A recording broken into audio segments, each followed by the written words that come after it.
Welcome to The Real with Joseph Labman. I am Joseph Labman. Thank you for tuning in this episode of The Real, taking time out of your day to come watch this episode. I really appreciate that. If you haven't subscribed already, please subscribe for me. I'd really appreciate that as well. That's the best way you can support this channel and help me grow my content and grow this channel to where I'd like it to be. Everybody hit the like button for me on the way in on this video today. That also helps promote this video more in the algorithms, helps grow this channel more as well. Please share this content. I would really appreciate that. My guests would as well. If you would please share this episode with someone you know that maybe is interested in the topic we're talking about today. Please leave a comment below as well. We'd love to hear your guys' feedback. You can interact with myself and the guest on the panel and the live chat as well. Whatever we're talking about, just leave a comment there in the live chat. Pop in and say hello. We'll put it on the screen for you. And yeah, without further ado, let's get to the show. Welcome back to The Real with Joseph Labman. I am Joseph Labman. Hope you guys are having a great night. Happy Sunday to you guys. Welcome into The Real. If you're new here, please like, subscribe, and share. I'd really appreciate that. It's the best way you can support this channel. Man, so here we are.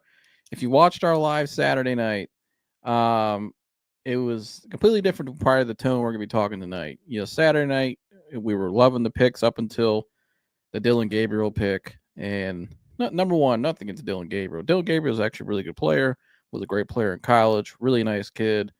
We had some people from Hawaii chatting in the other night saying how much you're going to love this guy because that's where he's from. And congrats to him. But to a lot of us, it didn't make any sense at pick 94 to take a left-handed 5'11 quarterback. We were wondering what the Browns were doing. And Shedeur Sanders at the same time kept falling. And so here comes Saturday morning. I remember I get up and I'm sitting there thinking to myself, and I'm watching the draft as it started at noon. I'm thinking, man, something's just not right. Like, he just keeps falling. We get to the fifth round, and something in my head was like, would the Browns still do it? You never know. Because here's the one thing that kept standing out in my mind was, why do we have all those people at that pro day? I mean, everybody from the Browns brass is there at that pro day. We could say, well, it's because of Travis Hunter and blah. Well, yeah, it was. But they met with Travis and Shedeur, and they were all at that pro day. I remember thinking to myself, man, and even yesterday I was saying to myself, man, I don't know, man. I got a feeling they still might take him. And I talked to somebody, Jersey and I ran into somebody Friday who was a former Division I football player. We were just sitting there talking about this stuff. And, they made a good point to me. They were like, this is all the league and a lot of people that are just trying to teach him a lesson. They're trying to prove something to him. This is a message being sent to Shedeur Sanders. And so I'm going to get into this right now real quick before I get my guest up here, why I think Shedeur Sanders fell and also why I think he's the Browns guy now. And I think he's been their guy all along. And I think there's a reason why it all played out the way it played out. So let's get into it real quick. So obviously Shedeur Sanders is a Cleveland Brown now. You can see there Shedeur's response to getting drafted here was, quote, "Thank you for giving me a chance," was his quote from Shedeur Sanders. And I put QB1 with a question mark. Is he their guy? And so obviously this roster right now, you got Joe Flacco, you got Kenny Pickett, you acquired this offseason, you got Dillon Gabriel, you just drafted, and now you got Shedeur Sanders. And so let's break this down here. Why do I think Shedeur Sanders fell in the draft?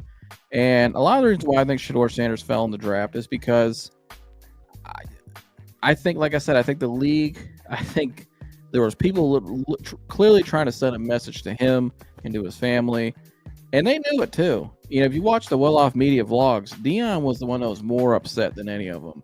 And you could tell whenever a quarterback got picked and it wasn't Shedeur Sanders by a team that maybe they thought would take Shedeur, like the Saints or the Browns or the Raiders, Deion was very vividly, obviously upset. I mean, your kid didn't get taken, but you could tell they thought they could sense that it was bigger than football. It was more about, not about the player, more about the person and the people, the family, the last name. And so I think Shedeur fell because I think the league was trying to send a message to him personally. I think the league is trying to say, listen, man, you put legendary and everything up on your stuff before you come in the league, and you're a little more brash, I guess you could say.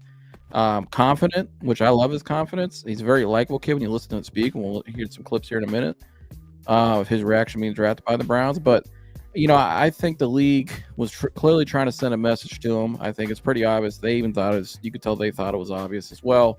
Him and his family and his group. And so, one thing I found interesting though, going on this point was Saturday morning Saturday morning before the draft started, the second round. Shiloh and Shedeur are sitting up on Shiloh's stream on Twitch. Shedeur Sanders, obviously the brother of Shedeur and Deion's son, who's now signed with the Bucks. And they're sitting up there on Shiloh's stream, and Shiloh says, "Hey man," he kind of joked, but he goes, my dad's been representing us, representing me and him. Clearly that ain't going well. And they both laughed. And Shiloh says, "I signed with an agent today, so we'll see what happens." And I don't know if the same happened to Shedeur. I think Shedeur might be represented by an agency, but Shiloh went and got an agent on Saturday and ended up getting put on a team. And so it makes you wonder, and the name about the brand is going to be controversial. A lot of people, some of you that maybe are Deion Sanders fans are going to hate this guy and blah, blah, blah. But I got to give a shout out to Jason Whitlock. Nailed this from the jump. He has been right about a lot of this stuff. And he was very right about a lot of this stuff on Friday when he reacted to Shedeur not getting drafted in the first round, about how a lot of it was due to his dad, Deion Sanders. That's why he fell. A lot of it was due to that. And that's why I think a lot of teams were kind of weary of taking him, is how much influence, what's it going to be like? There's a lot of question marks there. There's a lot that comes with it. And so I think it got to the point where I think the Browns knew all along that's who the guy they really liked. I think they spent, as much time as they spent with him, they spent a lot of time with him along with a couple other quarterbacks, but they really dialed in on him.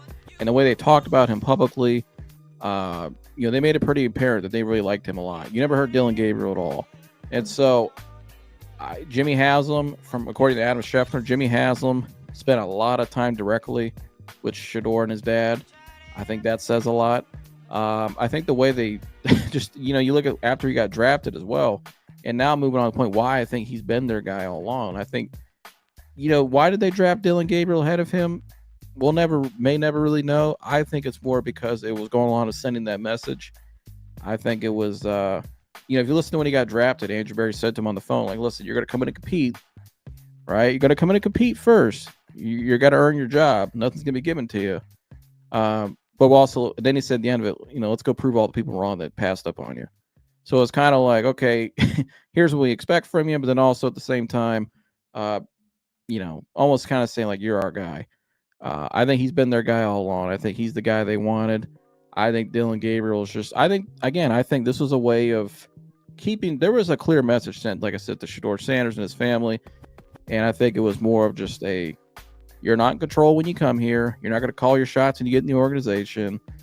We don't want all the extra stuff. We just want you to come here and play quarterback and be who you are. And let's go from there. We like your talent. We think you can fit in our system, because I don't think the Browns view Dillon Gabriel as a legit. I don't get it. I don't think you look at the system they're going to be going back to. It's Stefanski's system. And Shedeur talked about this yesterday. They asked Shedeur, what's appeasing to you about playing for the Browns offensively? And the first thing he listed was the system. He goes, I like the system, like the way I can fit my game can fit into that system, right? Dillon Gabriel does not. A 5'11" left-handed quarterback is not going to fit in that system playing under center. And you notice there was a clip that came out from Jackson Dart when he was on John Gruden's camp. I think it was a couple weeks ago, or maybe I think it came out draft day. And there was a clip where John Gruden said, okay, why don't you stand up and give me your cadence, Jackson? And Jackson's cadence was this, just a clap. And he said, that's your cadence? And he's like, yeah, that's it. I'm pretty sure Dillon Gabriel, most of his career, I think, was a clap. So I don't see, and again, why is that important? How do you expect these guys that looked on the sideline and looked at signs to get their play in college and went up there and clap to step into an NFL pro style system and to run it right away, or even year one or even year two? It's not going to happen. Now, Shedeur Sanders at Colorado, they ran a real NFL style offense with Pat Shurmur, who is connected to Kevin Stefanski. We know their relationship, and they ran a pro style offense, and Shedeur's game fits more of a pro style than college. And so I think the Browns, and I would think the coaching staff for sure, would definitely prefer Shedeur over Dylan Gabriel. And honestly, I think Shedeur Sanders is just going to outcompete Dylan Gabriel in camp. I think he's just a better player. Dylan Gabriel's nice, he's talented, but in terms of the pro level, I think Shedeur will be better. I think Shedeur has a better game. I think he was better in college. I think he's going to be better now. And so I think Dylan Gabriel did a nice job with the talent he had around him. Nice kid. I mean, we'll see. Who knows? He may surprise all of us in camp. But I think the reason why the Browns had Shedeur earmarked all along, I think he's been their guy all along, is because I think he just fits their system well. All the quarterbacks in this draft, and I think they got him for a good price. Obviously at 144, and I think they were trying to, along with a lot of people in the league, I think we're trying to send a message to him. Listen, you're just coming here to play quarterback. You're not in control. We don't want all the extra stuff. I mean, it's very clear. And I think he took the message too. I really do. I saw this clip of him. There's the Browns draft war room. You see there, you got Paul DePodesta, J.W. Johnson. You got Jimmy Haslam sitting right behind Kevin Stefanski and Andrew Berry. This is when the Shedeur pick was made. And, everybody was in that room when that pick was made. And so, but I thought this clip too from the well-off media. And by the way, why do I think the Browns, why Shedeur's the guy for the Browns all along over Dylan Gabriel? I mean, even David Njoku even came out and acknowledged it. Denzel Ward came out and acknowledged it. Even Spida Mitchell of the Cleveland Cavaliers, a superstar for the Cavs, he even acknowledged it. And so everybody knows I think Shedeur's their guy. And when you hear Andrew Berry's comments yesterday saying that we expect him, we think he can outperform the selection where he was taken. The way Andrew Berry was talking about him compared to Dylan Gabriel the night before, and you guys saw live, we reacted live to them, reacted to Dylan Gabriel, and just, there was a different vibe with Shedeur when they were talking about him than they were with Dylan Gabriel. They talked about Dylan Gabriel more as like they talked about with DTR when they drafted him. More just a backup, but that's about it, just a backup. I think, again, the reason why they did it the way they did it is all about sending a message. And I think when you listen to Shedeur Sanders at the Combine, and I'll end with this, when you listen to Shedeur at the Combine, when you listen to Shedeur at the Shrine Bowl, all the things, at the Shrine Bowl, he's sitting there saying, whoever drafts me, I want them to draft my brother and take one of my receivers too. And, almost like he was making demands in a way before he even stepped in the league. And I think that kind of rubbed a lot of people the wrong way, especially organizations. And I think the whole jersey retirement thing really probably wasn't a good look for a lot of people, especially organizations. And so I think Shedeur Sanders' demeanor really changed. And when you listen to this kid on his conference call yesterday, when he spoke to the media after being drafted, and when you watch him on day 3, there's this picture of him laying out in the yard at the Sanders home. And I'm going to play the clip here, too, from the actual vlog here. So he's laying out in the yard at the Sanders home. And to the right of him, you guys can't see it right now, was a basketball court to the right. And on that basketball court on night 1, they had the whole tent set up, right, for the whole draft party. They had this whole thing. As he's laying there on the field in day 3, not knowing where to go, he keeps falling. Obviously, he's disappointed. The guys are literally rolling all the stuff for the tent from the party out of there, and he's not drafted. And I thought this scene, his brother caught him, obviously from a distance. He's laying out in the field, on the football field, holding the ball, and they're taking the thing away. And it looked like a guy who just was like, you know what? You got to be humble, just take what you get, and just take the opportunity and run with it. And I think when you listen to the kid yesterday in his conference call, and I'm play that right now, and I got some clips for you guys. Here's Shedeur Sanders yesterday, reacting to getting drafted to the Browns. I got 3 questions I picked out, not the whole interview. There's just 3 in particular. So I thought this first one right here, the way he responded here, sounded like a guy who wasn't not trying to come in here and step on anybody's toes, but just coming in to play, do what he's asked to do. Here's Shedeur yesterday. Hey, Shedeur, this is Daniel Oyefusi with ESPN. I just wanted to get your thoughts on specifically coming to Cleveland to play for the Browns. I know that this was an organization that you spent a lot of time with during the pre-draft process, and now it's official that you are coming here, but maybe a little later than you expected. So how do you think you're going to fit in with this team and with this organization? I know I'm going to fit in perfectly. I feel like it's first getting in, showing the respect to the vets, showing them, I'm here ready to work. Show the coaches and have them understand, I'm here ready to work. So they could actually understand the real me. That's what I'm truly thankful to have, is an opportunity for people to actually see the real me and not be able to see, stuff that could be true or not. So that's what I'm most excited about, being in the building, and of course in the staff and on the staff and the cafeteria. Everything was extremely, the people there were genuine. It was real cool. So I left that visit knowing that if that was the place for me, I would feel real comfortable with what they have in place. And so the first part there, I listened to this whole thing. I thought he nailed this whole interview. I thought he did a great job. I thought his answers were great. I thought he was very professional, very, just sounded like a guy like that was just grateful for the opportunity. I thought he nailed it. And he's one thing about Shedeur, when you listen to him talk, every time I talk to this kid, and I know Jersey was saying the same thing, is you hear a lot of outside noise, a lot of things, but when you listen to him talk, he's a very likable kid. Very likable. He's just I just like listening to him talk. He's just funny at times, but he's just the way he talks. He's very likable. But again, I like what he said there. I'm just trying to come in here and show respect to the vets. That's very key. I think somebody with his status, I think that's a very good mindset to have. Come in and show respect to the vets, and then he wants to show who he really is. And I think that's a good mindset. I think this is a guy who I think has, over the weekend, as he was falling and laying out in that football field, like I showed, probably gained a little self-awareness and realized, you know what? I realize what's going on here. I realize what the narratives people are putting out about me. Like he said, whether it's true or not, like he said there, I'm just going to go in there, take advantage of the opportunity, and show what I can do. And what could a Shedeur Sanders of that mindset be like?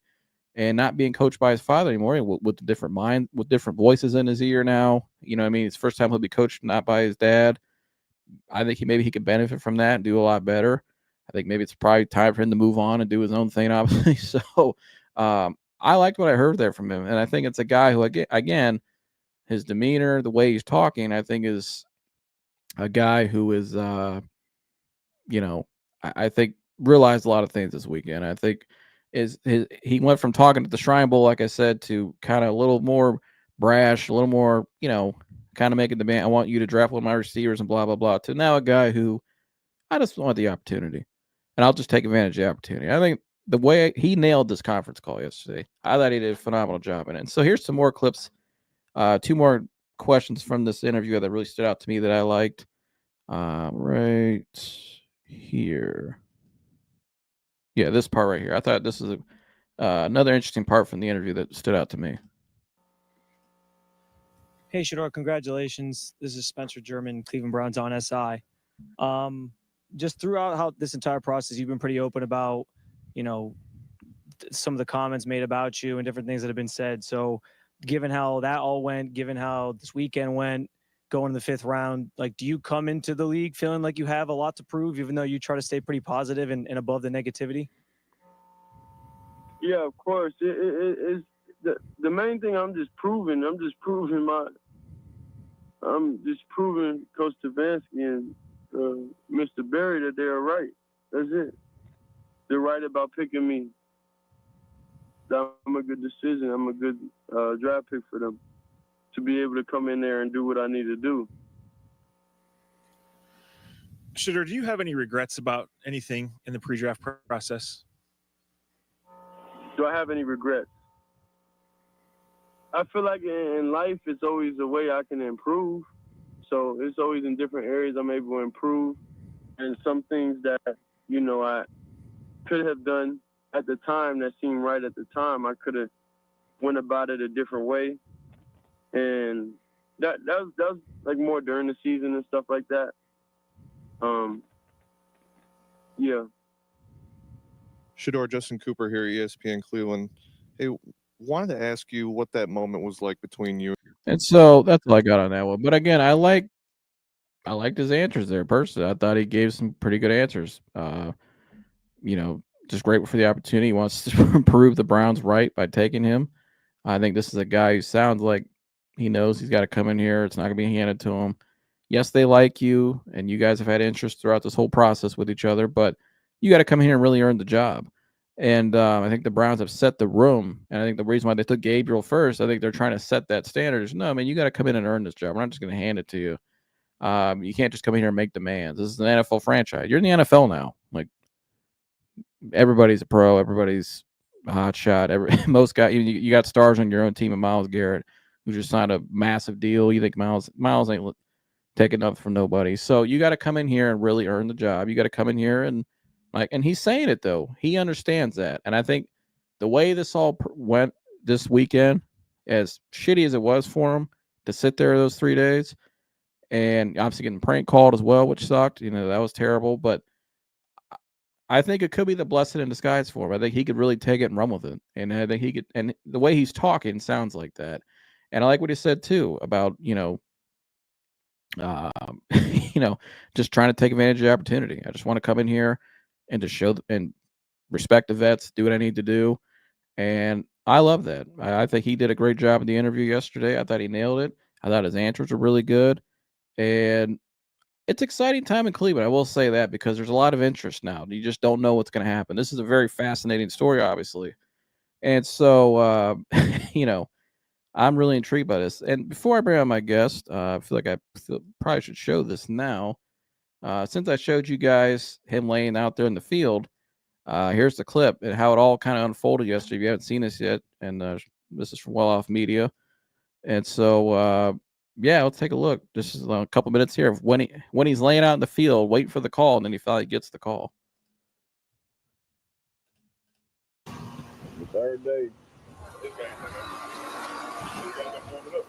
Yeah. What?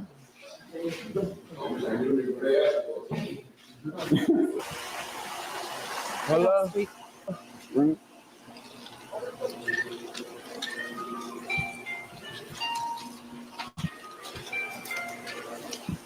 Hello? The person you're trying to reach is not available at the tone. Yeah, I can hear you. When you have finished, I know it's going to be a long meeting. We're going to take you off the board here, all right, brother? Yes, sir. Let's do it. Hey, listen, you got to come in, you got to work hard, you got to earn your job, earn your team. And it doesn't matter who you're taking it. No service. You spent a long time with you, good kid. Let's get ready to go to work and improve all things we'll pass on the phone. Yes, sir. Thank you. All right, I got Coach here.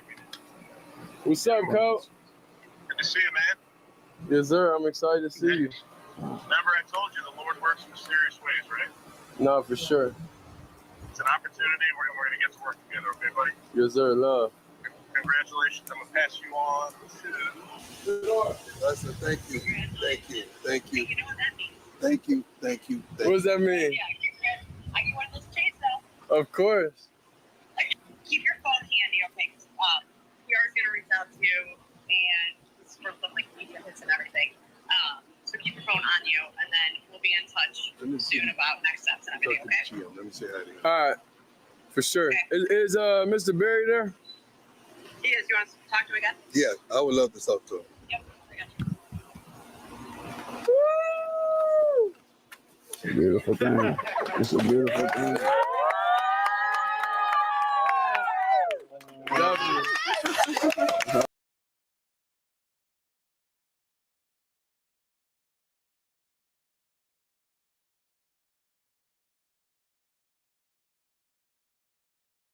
And so that was the whole scene yesterday, how all that kind of played out. Like I said, when he's laying there on the field, and not shortly thereafter, he got the call finally. So, and like I said, you saw when he was laying there in the field too. They were packing up the tent from the party the night before. He didn't get drafted.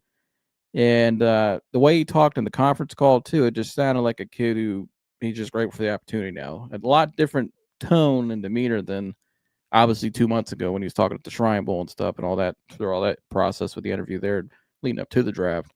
And so I'm really excited to see what this type of Shedeur Sanders looks like now. That's motivated, just a motivated chip on his shoulder Shedeur Sanders. What is this going to look like? And I tell you what, Browns training camp this year is going to be must-see TV. I wouldn't doubt if Hard Knocks tries to get the Browns back up there again. If they haven't, I don't know if they picked the team already, but if they haven't, I'd get the Browns in there. Or if you have picked the team, at least I'd switch it, put the Browns in there. That's going to be must-see TV. So yeah, I'm fascinated with this. But I think the Browns got the guy that they wanted all along. I've been saying on the show for months. There's been a lot of smoke around Shedeur Sanders and Kevin Stefanski, Andrew Berry, and the Cleveland Browns. There's a lot of interest there. Obviously, Billy Musgrave is the quarterback coach. You have Billy Musgrave. You have Tommy Reese in there, who likes more of those type of quarterbacks like Shedeur. If you look at his history, what he's recruited in college, and I think he'll work well with Shedeur Sanders. And then I think Kevin Stefanski, with his relationship with Pat Shurmur, who was the OC for him, I think will really work well. And so, sorry for the longer-winded breakdown tonight, but I had to really break this stuff down to kind of paint the picture for you guys of what I think happened. And so let's get into some of these comments real quick. Just when I call out Barry, he swings for the fences. Yeah, you were pissed, Parajet, like we all were when we drafted Gabriel. So and Sanders fell for that. His mentor passed on him. So crazy to see. Rose said he was 13-12 at Colorado.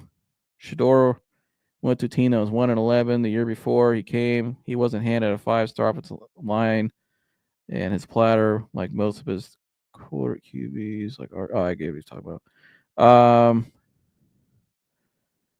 Okay. And he doesn't have a better O-line here. I do think the O-line's going to be better next year because it'll be healthier. They added. I like some of the additions they made. And I think just going back to the old scheme, and they actually have a good coach at Mike Bloomberg running the O-line now, legit coach. I think that'll be a lot better. He won the Johnny Unitas Golden Arm Award above Cam and the rest. Good thing about Shedeur is he used to playing with less. Pro game is different. Did you ever see the Buffs O-line the first year? Yeah, that O-line that first year was pretty bad. I mean, I knew the right tackle. He was from our area, or Savion, who went to Syracuse after. But yeah, I mean, they also changed coordinators pretty much in the middle of that year too. They went from Sean Lewis to Pat Shurmur, so that was a very up and down year. Horrible draft. Why we take Gabriel? Yeah, the Gabriel pick really threw everybody off. Teflon Don, good to see you. Let's see here. Booberry was so happy he could shit after he made that pick. Shout out the ball guy. Appreciate you tuning in. I will tell you this right now. They may not realize how big Shedeur is. He has a massive fan base already intact, and they will travel to see him. Don't be surprised if Jersey sells well. Oh, I totally agree with that, ball guy. I mean, you saw when he went from Jackson State to Colorado. Him and his dad, just that following. That's a huge following. I totally agree. That Browns jersey is going to be seen everywhere with number 2 on the back of it. I totally agree. That's why I didn't understand some of these teams' owners allowed their own ego to get above the money. Well, I think and there's only a certain amount of teams that were really going to take him.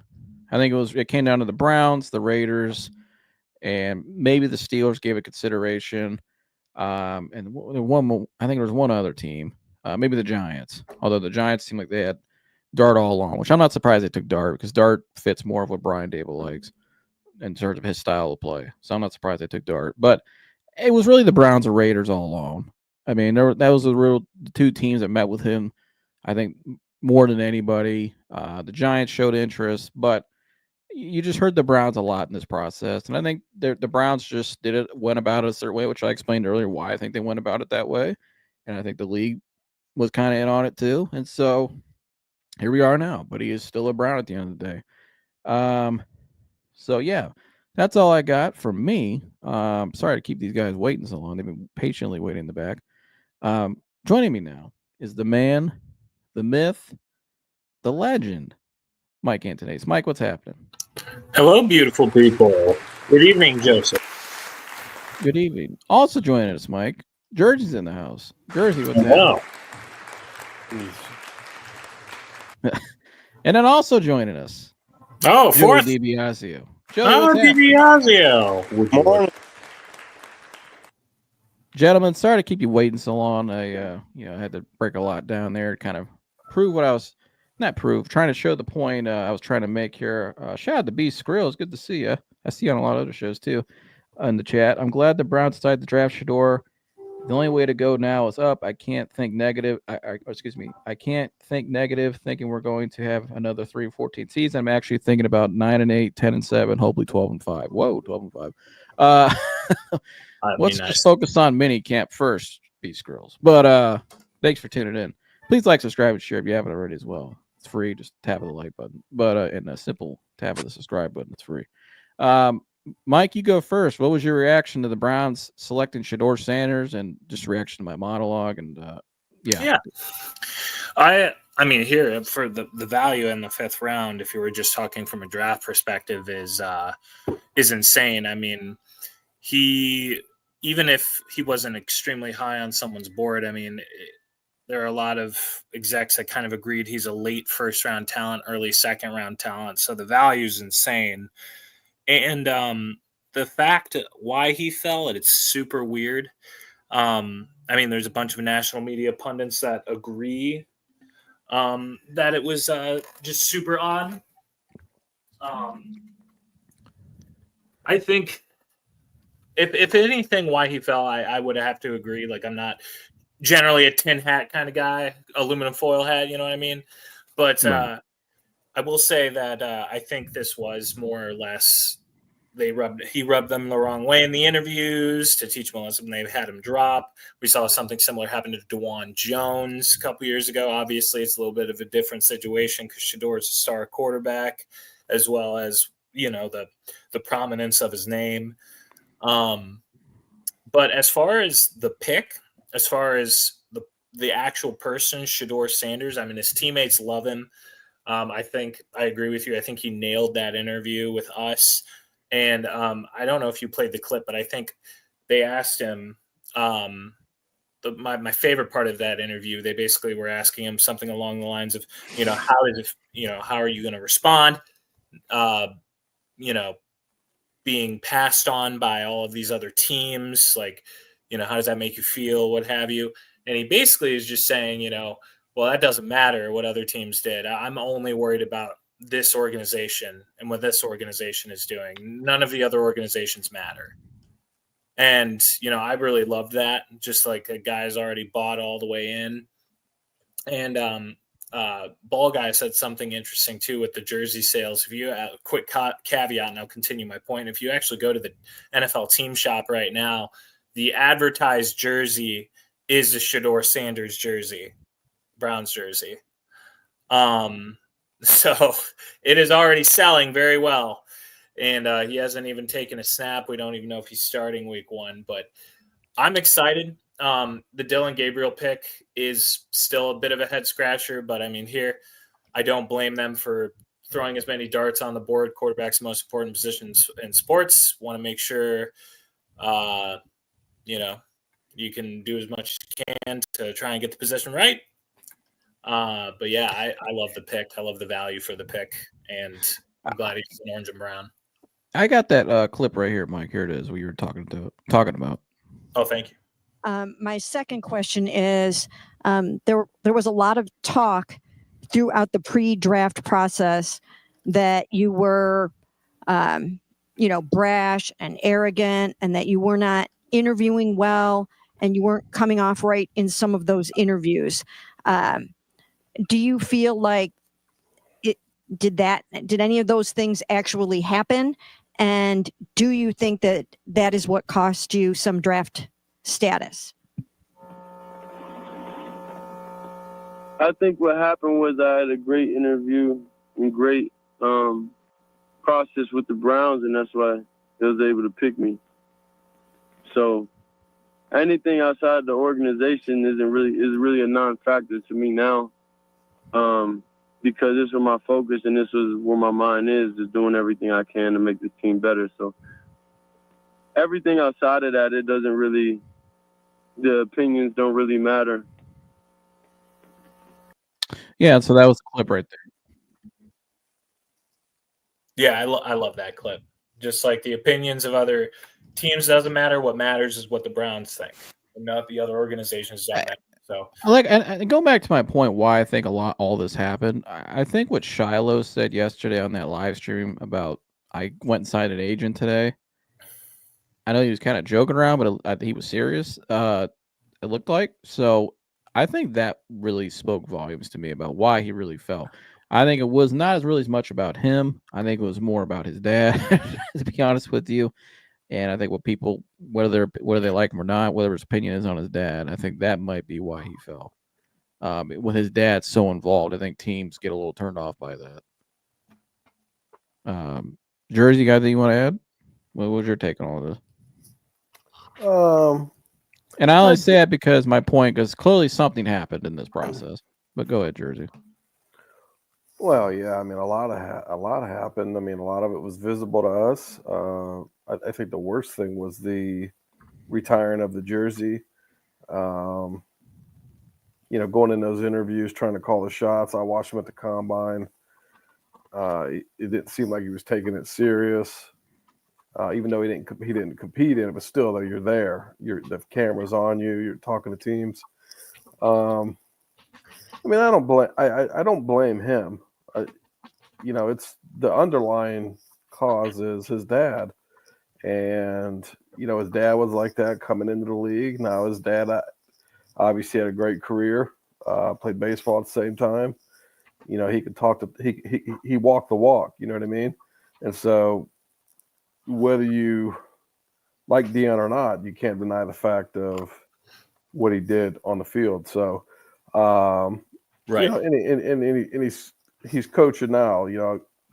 I don't know if I kind of prefer his coaching right now. Maybe it's just he's a young coach, which is what he is, but at least he's out there coaching. You know what I mean? And so, the correlate. Then so you got the correlation, and the kid has to take the brunt of it. Which here it is, what it is, man. This. Like Joseph, I made that comparison with you last night. I said the nepotism that you see with LeBron and his son, how that these NFL owners are completely different. That bullshit's not going to go on in this league, and they drew the line, right? And so I don't. If I'm him, if I'm Shedeur, I hope he has. I really like the kid. I love listening to him in interviews. I love his optimism. I love he's just a very positive thinker. I mean, most guys would have just been, I've watched a lot of guys over the years get drafted where they didn't think they should be drafted. And when the moment they do get drafted, they look pissed off. I mean hell, Aaron Rodgers fell 15 spots, and he acted like the world was falling. Yeah, I mean, this kid goes in the 5th and he's up dancing. They got the music on. They have on church, and they're dancing. And so, I mean, I hope there's the humility there to where he can say, I'm not begrudging these other teams because I didn't do something well enough for them to take me, but I am going to show them that I was worth it. You know what I mean? Yeah. And so I'm excited. I mean, obviously it is going to change. They are must see. Going to be all over prime time. Prime time. Yeah, I just hope. I really hope it pans out. And he is here. When I watch him, Joseph and I watched a lot of Colorado football, and we really watched this last 2 years, the vlog, everything, and there's a lot of things I saw him do on the field. There was games we were watching, and I'd be like, man, that's something an NFL quarterback does. Yeah. So I think it's a good thing to happen, and I think the kid knows it. And hopefully his dad. I get his dad. I'm a dad. You know what I mean? And his dad knows the nasty side of the business, and he just wants the best for his kid. But he's hopefully Deion steps back and goes at arm's length. The kid should probably get an agent that they trust. Maybe his dad's agent, and and start to make his own decisions. You know what I mean? Yeah. But the other good part of this too is, for the locker room. You know what I mean? You know, I think it would have been worse for the locker room if he was picked. If you know, all those antics they were doing, the gold, the legendary, retiring the jersey. If he would have got picked first round, you know, late first, I don't think the locker room would respond the way it did now. That I mean, these guys are pros. They've put their time in. You know, they're all vets now, and I think they when they saw the way that kid celebrated, and I think they're going to have their open arms will be they're you know what I mean, much more open. Yeah. You know what I mean? So I'm excited. I hope it pans out, and maybe we find maybe it'll finally be the quarterback that Cleveland's been searching for Pretty 30 years. excited. Jersey Humble said, Joe, is that your dad? Yes, it is. Hell yeah, I'm his dad. He said if it is Joe Senior, you raised a great man. This is one of the greatest people to talk with. Oh, I appreciate you, Humble. Well, I appreciate Humble, but it wasn't. I give all the credit to the Lord. Our kids were raised in the Lord's house, and I've always just tried to be a good steward of my children. So, but that's the greatest compliment. I appreciate it very much, and thank you for all your support. And he talks about you all the time. He was actually talking about you the other day. So he's very. we were going crazy over on Tune-In. Tune-In's in the chat. I saw him. Shout out to you, Tune-In. I see you. Oh yeah, right there. Hit the like button. Shout out to Tune-In Sports. I'm gonna drop the link here in a minute. I'm sure some of these guys want to come up here for this one. Ball guy. This would be great for your podcast too, because I mean the national spotlight now on the Browns with this kid. You know what I mean? We're always going to be talking about him, so you're probably going to pick up a lot more subscribers. You know what I mean? Yeah. Where did it go? Oh, right here. He said, this is a nepotism. When you talk about Bronny James, this is a nepotism because Shedeur has the talent. To compare Shedeur to Bronny is hilarious when he never accomplished anything.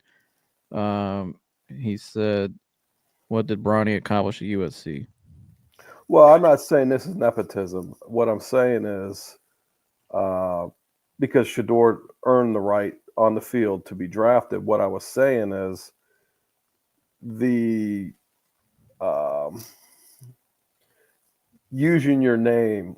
I don't even like calling a kid Bronny. LeBron James, the younger LeBron James Jr. is in that league solely because of his father. He should not be in that league, and everyone knows it. Shedeur deserves to be in the NFL, but I think what the league was doing was saying, I think from afar, everybody's watched this LeBron James thing, and they're like, here, we're going to make sure this shit don't happen. These 32 owners got together and said, we're going to make sure this shit don't happen, and there's never going to be and everyone's going to know it's not going to happen in this league. So that's what I'm saying. I'm not saying it's nepotism. Yeah. And that was my point earlier about why I think Dion was actually the biggest factor in him falling. Not because of Dion. I agree. Dion knows a lot of the dirty sides of this business and probably was guiding him, what to do, what not to do. But I think a lot of these teams they don't want somebody to influence them. It's different in the NFL. NFL is a lot more old school. It's a lot more, you know what I mean? It's they have a lot more older guys in the NFL. They don't, these dinosaurs guys, they don't like people to come in there and tell them what to do. And,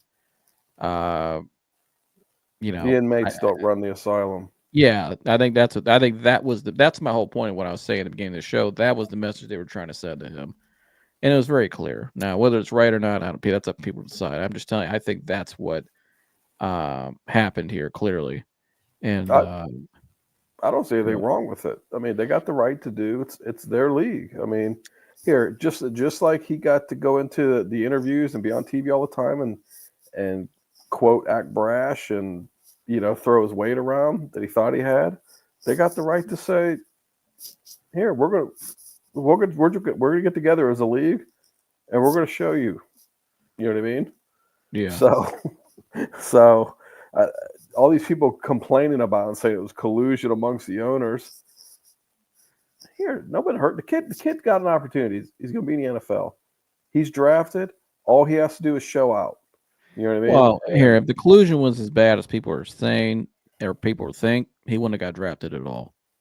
everyone knew where he was going. The whole Right. league knew, and I think everyone knew how the process was going to work, other than the Sanders family, and the fans. So everyone knew he was getting drafted. Everyone knew he was going to go to Cleveland. So his opportunity wasn't taken from him. The way they upheld themselves publicly and in these interviews is the reason why he went in the 5th round. You know what I mean? It is what it is. That's part of it. So, but it's all over with. The kid already has money. It's not like he needs money, and he'll get if he shows out. He might get This kid might be. He might get. I've talked about somebody getting damn near $1 billion on some kind of contract, like the next Mahomes type contract, 10-year contract. Somebody's going to be getting it. I'm telling you, in the next 4 or 5 years, and if he shows out, he might be that guy. Yeah, I agree. I don't know why someone gets upset over Shedeur buying jewelry and cars. That's what he likes to do. It's not a crime. No, it's not a crime. I mean, here, it's money. He can do whatever he wants with it. Hey, I read that comment though, ball guy. It made me think of this clip. You remember this? I'm sure you guys saw this when he was on the podcast with his dad and Tom Brady. I thought this was kind of funny.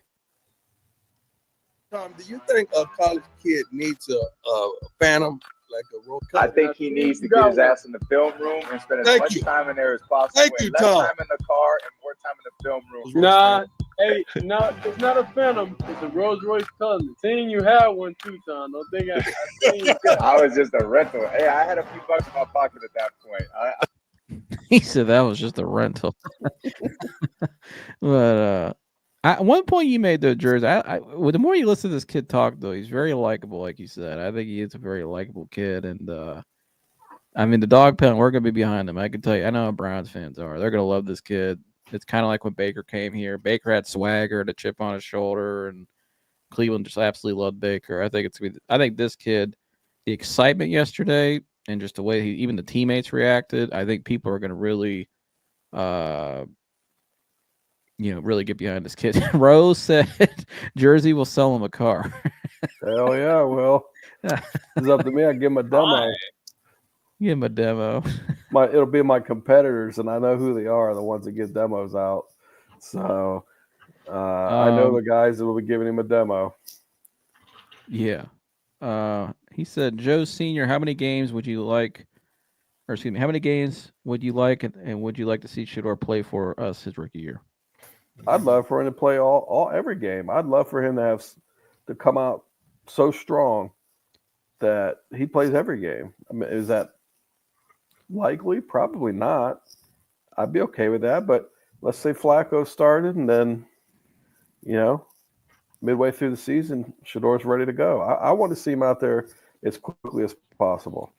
And I really just enjoy watching him. I've always enjoyed watching him.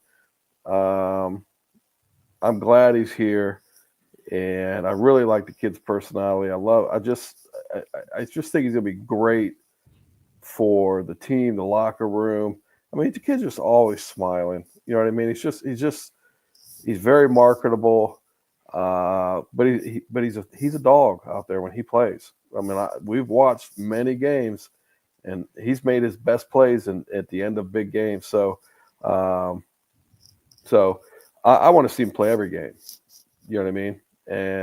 But it's all up to him. He's got the. I mean, here I've said numerous times that he has a huge advantage over these other quarterbacks because of he already has a sense of what goes on in the league. His dad's kind of prepared him for that. He's been around his dad. He's been around the guys. When I say the guys, ex-players, other Hall of Famers. Well, remember when you and I were down at the Hall of Fame thing that night? Him and his whole family were there. Yeah, I mean, they're all in the tent. We walked, and Jersey and I left the Hall of Fame ceremony. This is in 2014. We're walking out of the Hall of Fame that night after the ceremony, and they're all in like this tent. They're going into this after party tent. It's like, they all know everybody. Everybody knows everybody in these circles. Yeah, so he has a level of comfort, and and his confidence is just unbelievable, and it's a great confidence. And he is a very confident kid. So he And I believe the league wants him to. I think the league, it's kind of like when you got to whoop your kids. You hate doing it, but you got to do it. And it's the best thing for them. I think the league gave him a whooping, is what I think happened.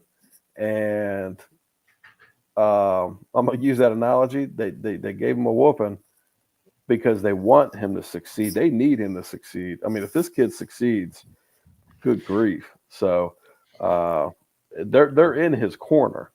I think everybody thinks that the league's against him. They're not. I think they're in his corner, and they just need him to, have some humility and work his ass off. I thought this was interesting from day one, and I'll play it. And Joey, I'm coming to you. Don't worry about it. I thought this part was it. This is night one when they're waiting and see if he gets drafted in round one, and this is Dion talking about the Browns with Shedeur.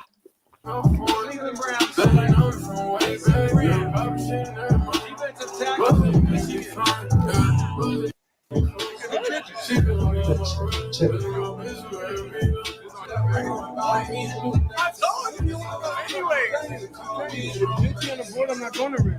No way. You're going to read. Yeah, I'm telling you what they told me on their board today. What they thinking that you would already be gone.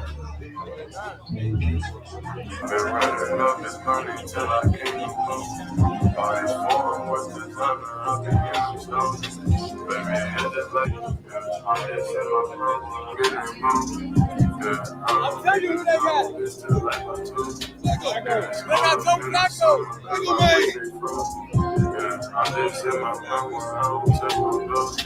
man.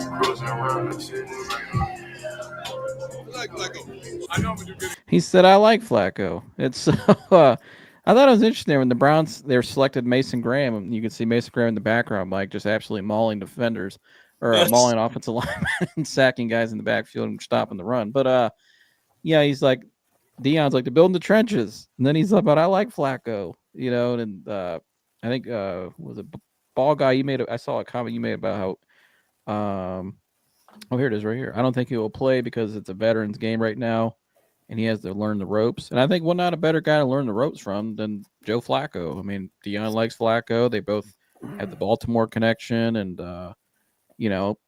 Joe's a pretty professional guy as it gets. He's 40 years old. He knows what time it is and where he's at in his career. And you hear the stories about when DTR was here with Joe Flacco. How Joe Flacco really pulled him aside, mentored him a lot every day, and how the guys Joe just led by example. I think not a better guy. I think the best way to bring a rookie quarterback is to not rush him out on the field and have a veteran with the pedigree of a Joe Flacco, if you can get one, to help mentor him. I think that's the best way you can really help a guy. Not that he knows the league, like you said, Dad, but he still needs somebody to help him out there on the field who's familiar with the system.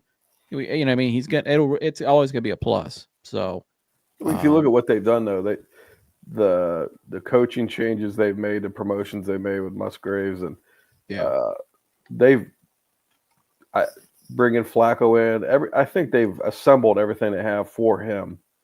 And like you said earlier, I think this is their guy that they've been targeting, who they believe in. And and I think Flacco knows it. He knows his role. You know what I mean? And I think a guy like Flacco's fine with that. You know, it means he'll get paid. I don't know what's he getting paid? Vet minimum, which is $4 million. So $4 million. Okay, so all the money, and he had a monster contract back when he was playing. So I mean, he's gonna get paid $4 million to just, you know what I mean, teach and play some games, and you know what I mean. So I think the guy, he knows he's not Tom Brady. You know what I mean, but I think he's probably going to enjoy it. I mean, when you get to that, you guys don't know this, but when you start to get to that age, that 40 plus, you really start to, at least I did, develop a passion for teaching the younger guys. You know what I mean? If you love what you do, that's just, and I guess in any industry, you start to really think about that, and you find gratification in that. So I'm sure a guy like Flacco is the same way. He said Browns versus Eagles Super Bowl incoming. Browns QB is Gabriel. That's who they drafted and who they wanted. I mean, I think they wanted him, but I don't know if that's the guy. I Appreciate sure as you hell tuning in. hope not. I don't know. I hope not. Appreciate you tuning No. in, Jumanji. If you think about like here that Musgraves and everything that they've done, that's I just not. think the way the players reacted with David and Donovan, Mitchell, even at the Cavs, and Denzel reaching out to him, that didn't go on with Dylan Gabriel the night he got drafted. No, and no. you just Jimmy Haslam's all standing there, big smile on his face, and they drafted Shedeur, and I think that was their guy all along. He said, "Time to brown the brims in the 305 tomorrow." That's right, Beast Girls. We go down there and kick their ass again. Yeah, you know what? You know, maybe go Cavs. You know, it'd be great is if Gabriel really had a great camp and is looking. I mean, they can get something out of it. You know what I mean? Yeah. So, I mean, if Gabriel can really play, I want him to be able to go play somewhere. And not Joe, ride you there, bud? I'm sorry we keep you waiting. We had some people that asked my dad some questions, so thanks for patiently waiting, bud. I really appreciate that. Joe, you got the floor as long as you want, bud. What's your reaction to all this? No, I'm agreeing with everything you guys are saying. I was just thinking of Gabriel as well, and you know, I think this will actually help Gabriel. All the publicity is going to be on Shedeur, and I think Gabriel can just go into camp and work his butt off and not have any of that pressure from the media to start. You know, he can just he can go out and compete and do his best. And I think with all the attention to Shedeur, that's going to make Gabriel even better. But look, at the end of the day, Shedeur is a 5th round pick, and most 5th round quarterbacks don't pan out. So I think we need to have low expectations with Shedeur.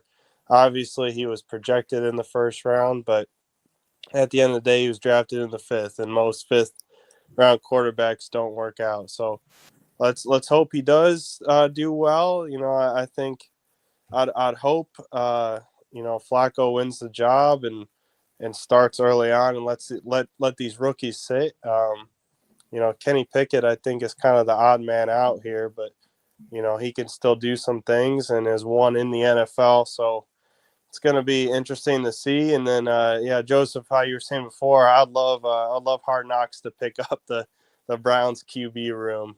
This is like must-watch TV, just following these 4 guys, and it's going to be entertaining for sure. Browns are always the center of attention, it seems. So it's definitely going to be interesting. Yeah, I mean, why not? You did a Baker's rookie year, and that was very fascinating, all the stuff that came out of that. But I think this will be even more fascinating just because the competition, and you got Shedeur, and just where the Browns are right now. They got to have at least some. They got to have something coming out of next year. You know, what I mean, you want to have some sense of direction. Who's who? Do you have a guy? They got 2 first-round picks obviously for next year with with a pretty loaded quarterback class. It looks like. I mean, they cannot turn out to be that way. We don't know, but. Yeah. And go ahead. I don't think that Shedeur was their guy. If Shedeur was their guy, they would have taken Hunter at 2. I think Shedeur just fell to them, and it was a great value for that pick. And they want competition at every position, even quarterback, so they ended up taking him. So I do think Gabriel, unfortunately, was the guy they were targeting, and obviously, we all agreed they reached for him, but I think Shedeur was a good value in the 5th round, so they thought, why not take him? Ball guy. I think you made a great point. I agree with this point. Gabriel is the competition to keep Shedeur motivated. I think that's a great point, and I think the reason why they did it the way they did it is for that reason, and to keep the competition alive the whole camp. I don't think they want him coming in here thinking he's just got the job or whoever. And that's a pretty competitive room right now. They got 4 guys in there. So, I mean, Mike, what do you think about that? Yeah, I mean, I think it's very much them just throwing as many darts at the board as possible. There is going to be an open quarterback competition. I don't doubt that they liked Gabriel, obviously, or they wouldn't have taken him high. But that being said, if there's an open quarterback competition, which they've said there's going to be for the starting quarterback job, I don't see how, nothing against Dylan Gabriel. And I know that everybody was very not a fan of the pick, myself included.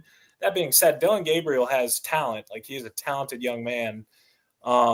and has had a very successful collegiate career. But I think in a 1-to-1 quarterback competition, Shedeur Sanders will win that. I agree. So I don't doubt. I mean, here, competition brings the best out in people, especially when you're a competitor at this level. You can't blink at it. And I think it's only going to be good for Shedeur in the long run, having to earn that job.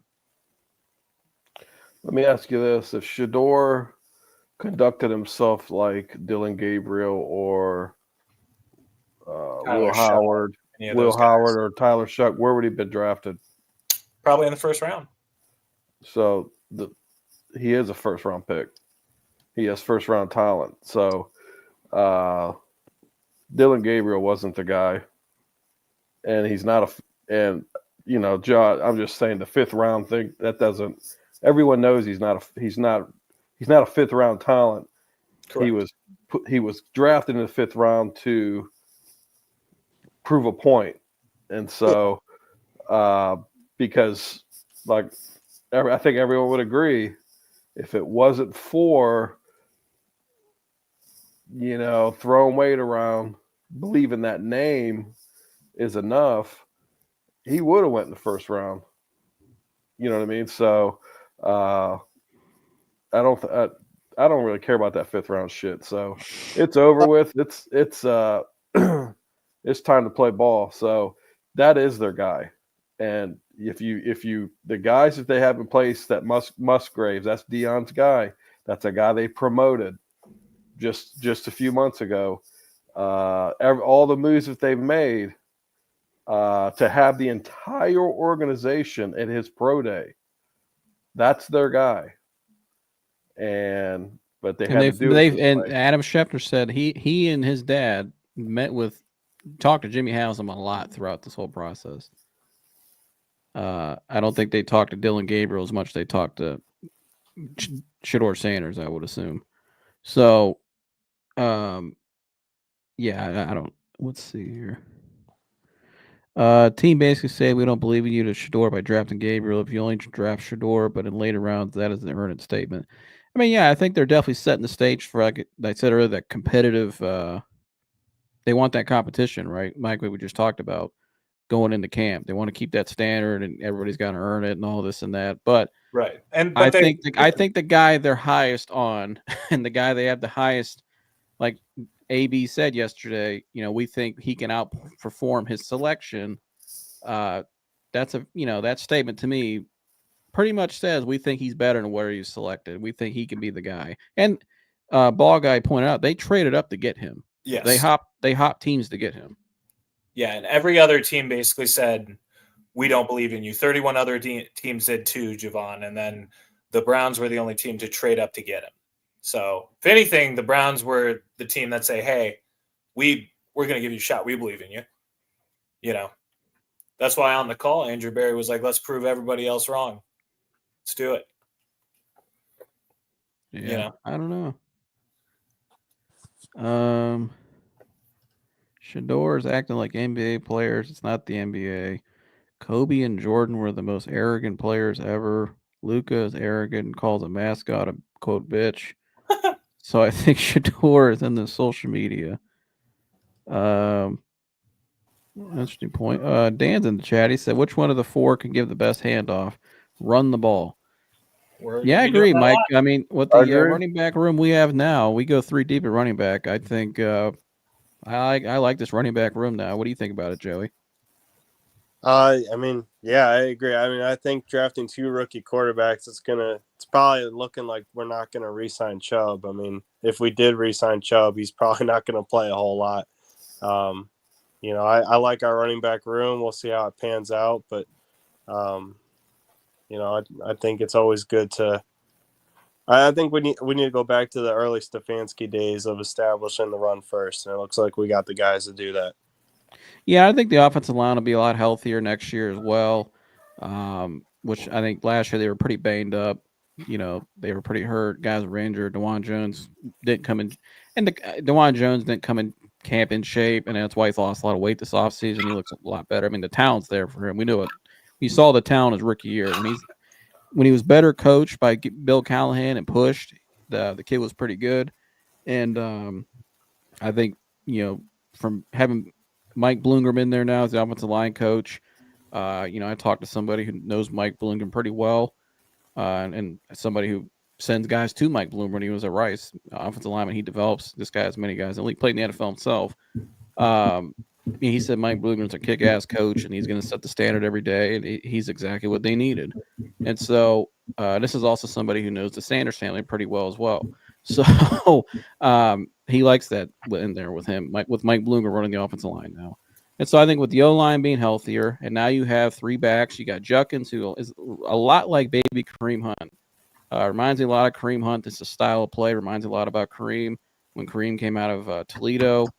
Just the versatility in terms of catching the ball out of the backfield, the way they run the ball, toughness, size, speed. Could do a little bit of everything. And then Dylan Sampson, Mike, I know that's a guy you were high on this draft process. Like a lot of people. What do you think of that pick, Mike? Absolutely love it. He's SEC Offensive Player of the Year. Set the record for most touchdowns ever at Tennessee. Absolute machine. If he cuts and gets away, he is gone. Dylan Sampson is one of the most underrated backs in the entire draft. But even where the Browns got him at pick 126, he was rated the 76th overall prospect. So great value there. I mean, he is just a machine.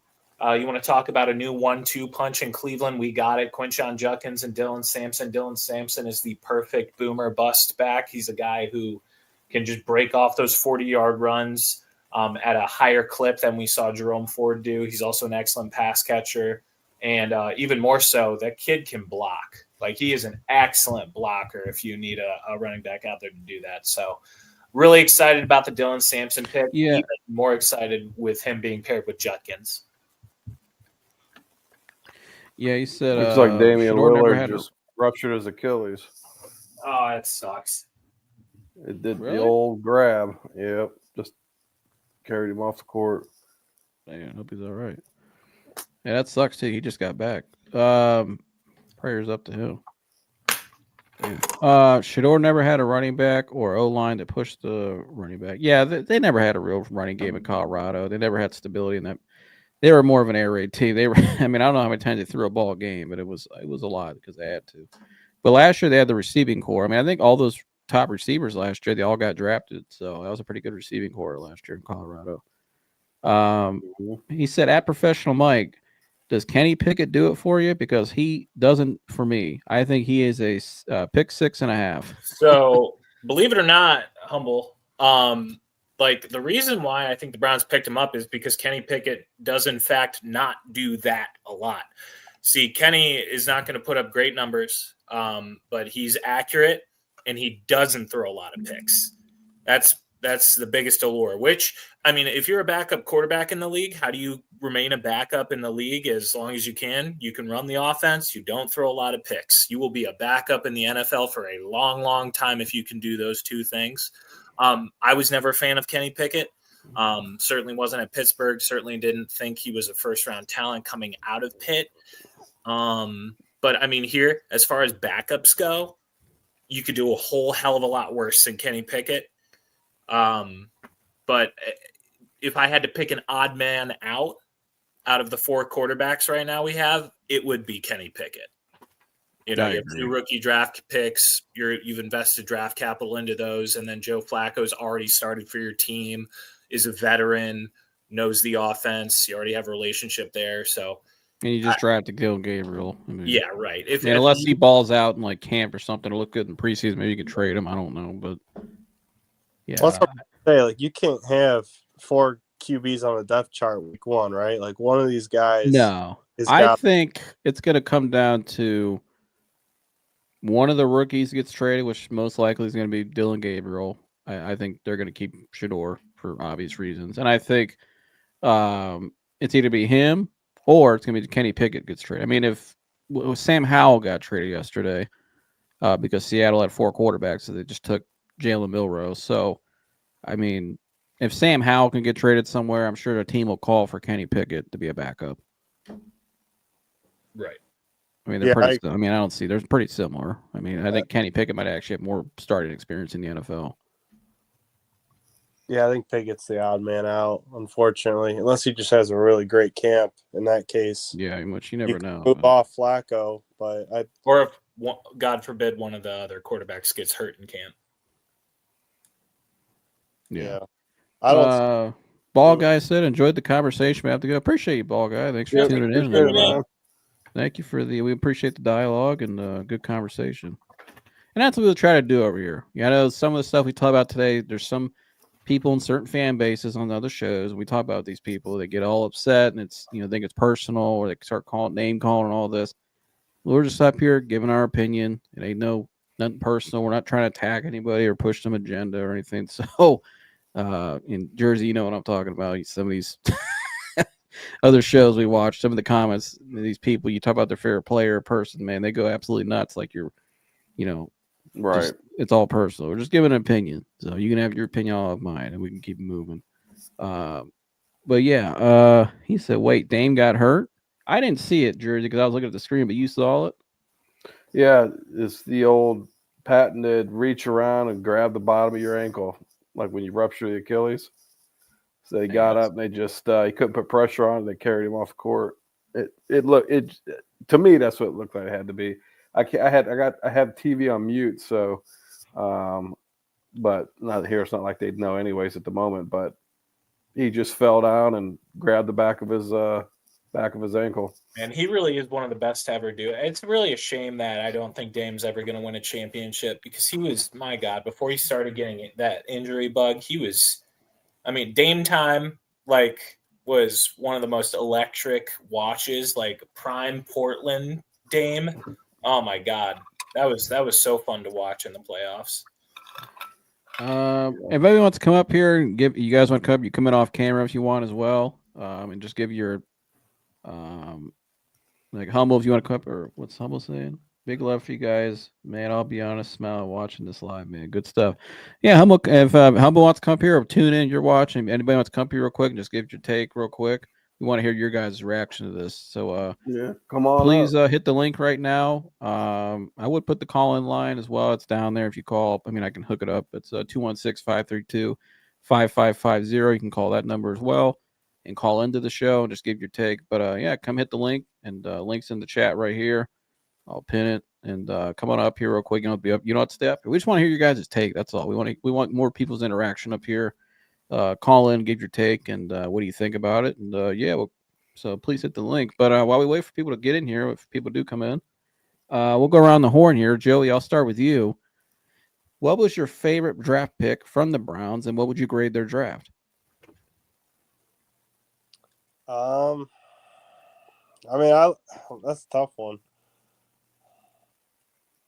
I think Judkins maybe. I mean, I wanted them to take as many Buckeyes as possible, but I'm glad we fulfilled that need, and I wouldn't have mind Henderson either, but Judkins is probably better for the NFL game, so I was happy with that pick. And I don't know, overall, I would say a B plus.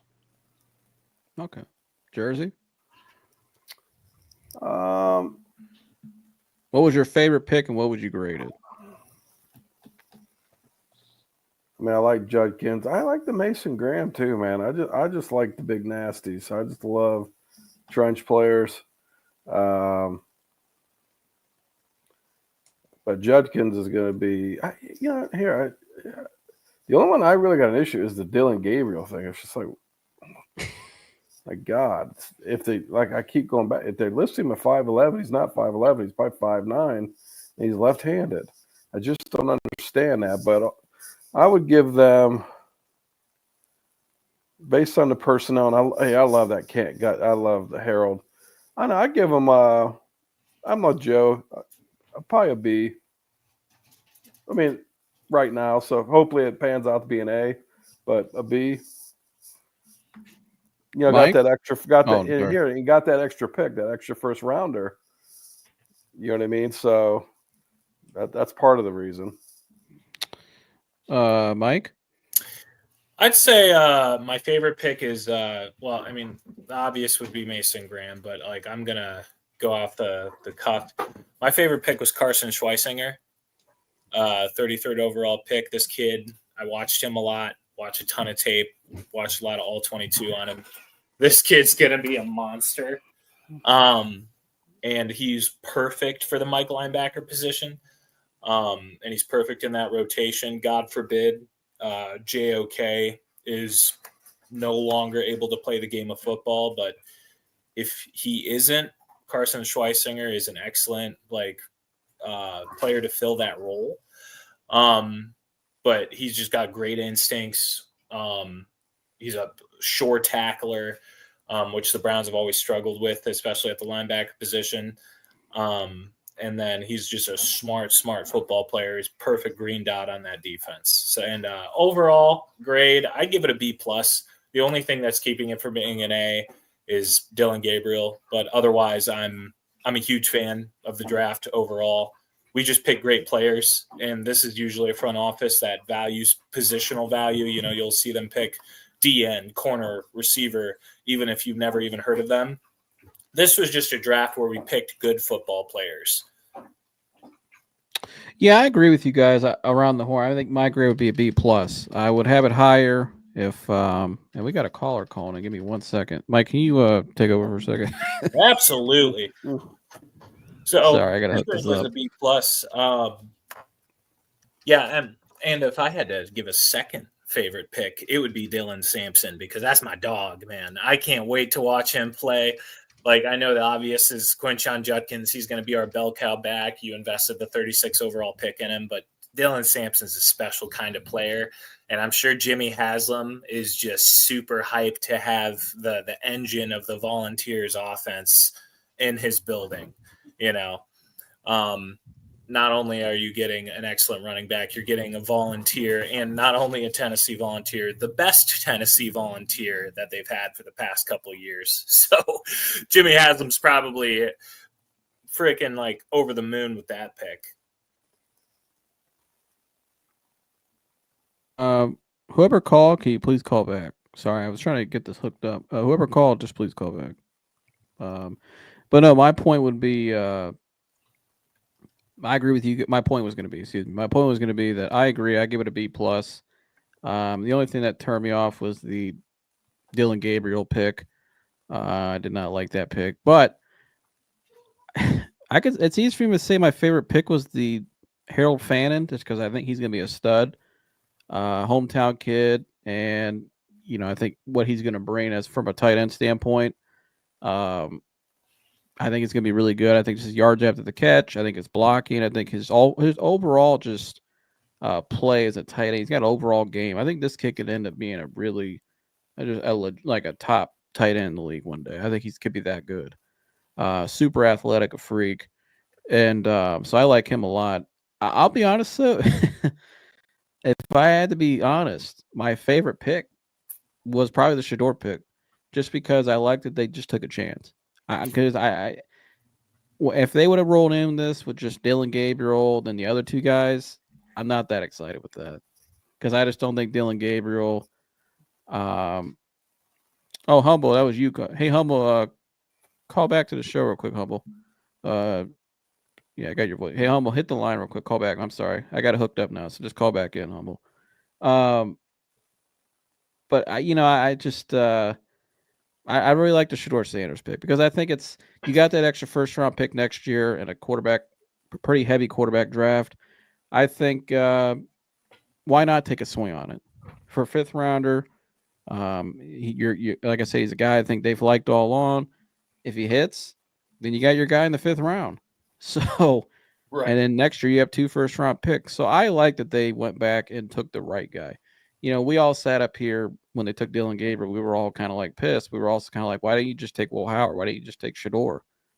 There's better options there, I think, that fit them. Not that Dylan Gabriel's a terrible player, but I just think the better fit was those guys, one more of those pocket guys. And I think Shedeur was probably the right fit. So we got Humble calling in.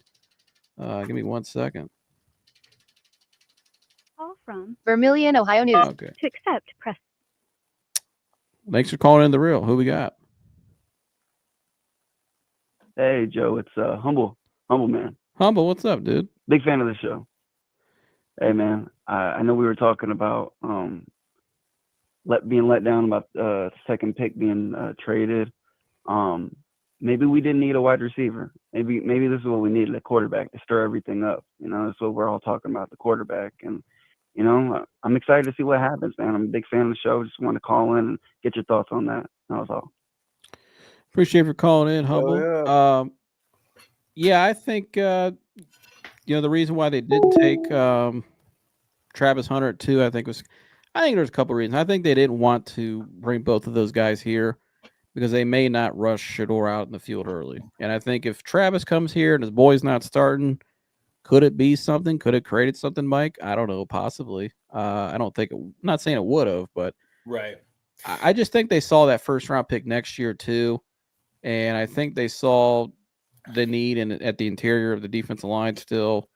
I think they saw we got a first rounder next year. And then also I wonder too if they really thought about, we don't have like a big need at corner. We need a wide receiver, but this kid's going to play both ways. Maybe they're thinking we'd rather just keep it where we get the first rounder next year. We get a guy who's still a blue chipper, Mason Graham, who fits a need that we have. It will help our defense tremendously. And then also we can get, if we have that 2 first round picks next year, you can get whoever the big receiver is next year in the first round. Right. You can get them.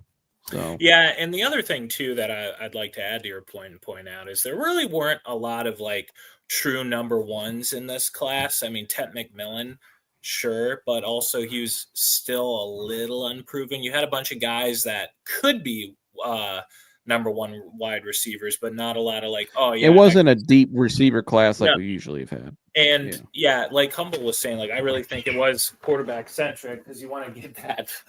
You want to get that centered and you want to get that squared away. And we do have a lot of young talent at receiver that we really haven't seen a lot about. Cedric Tillman started to turn it up at the end of last season, but then he had that horrible concussion that kept him out essentially the rest of the season. You invested a pick into Jamari Thrash last year. Maybe you want to see where he's going. And then obviously Jerry Jeudy is your solid piece in that room. So maybe this is the Browns wanting to see what the young guys got.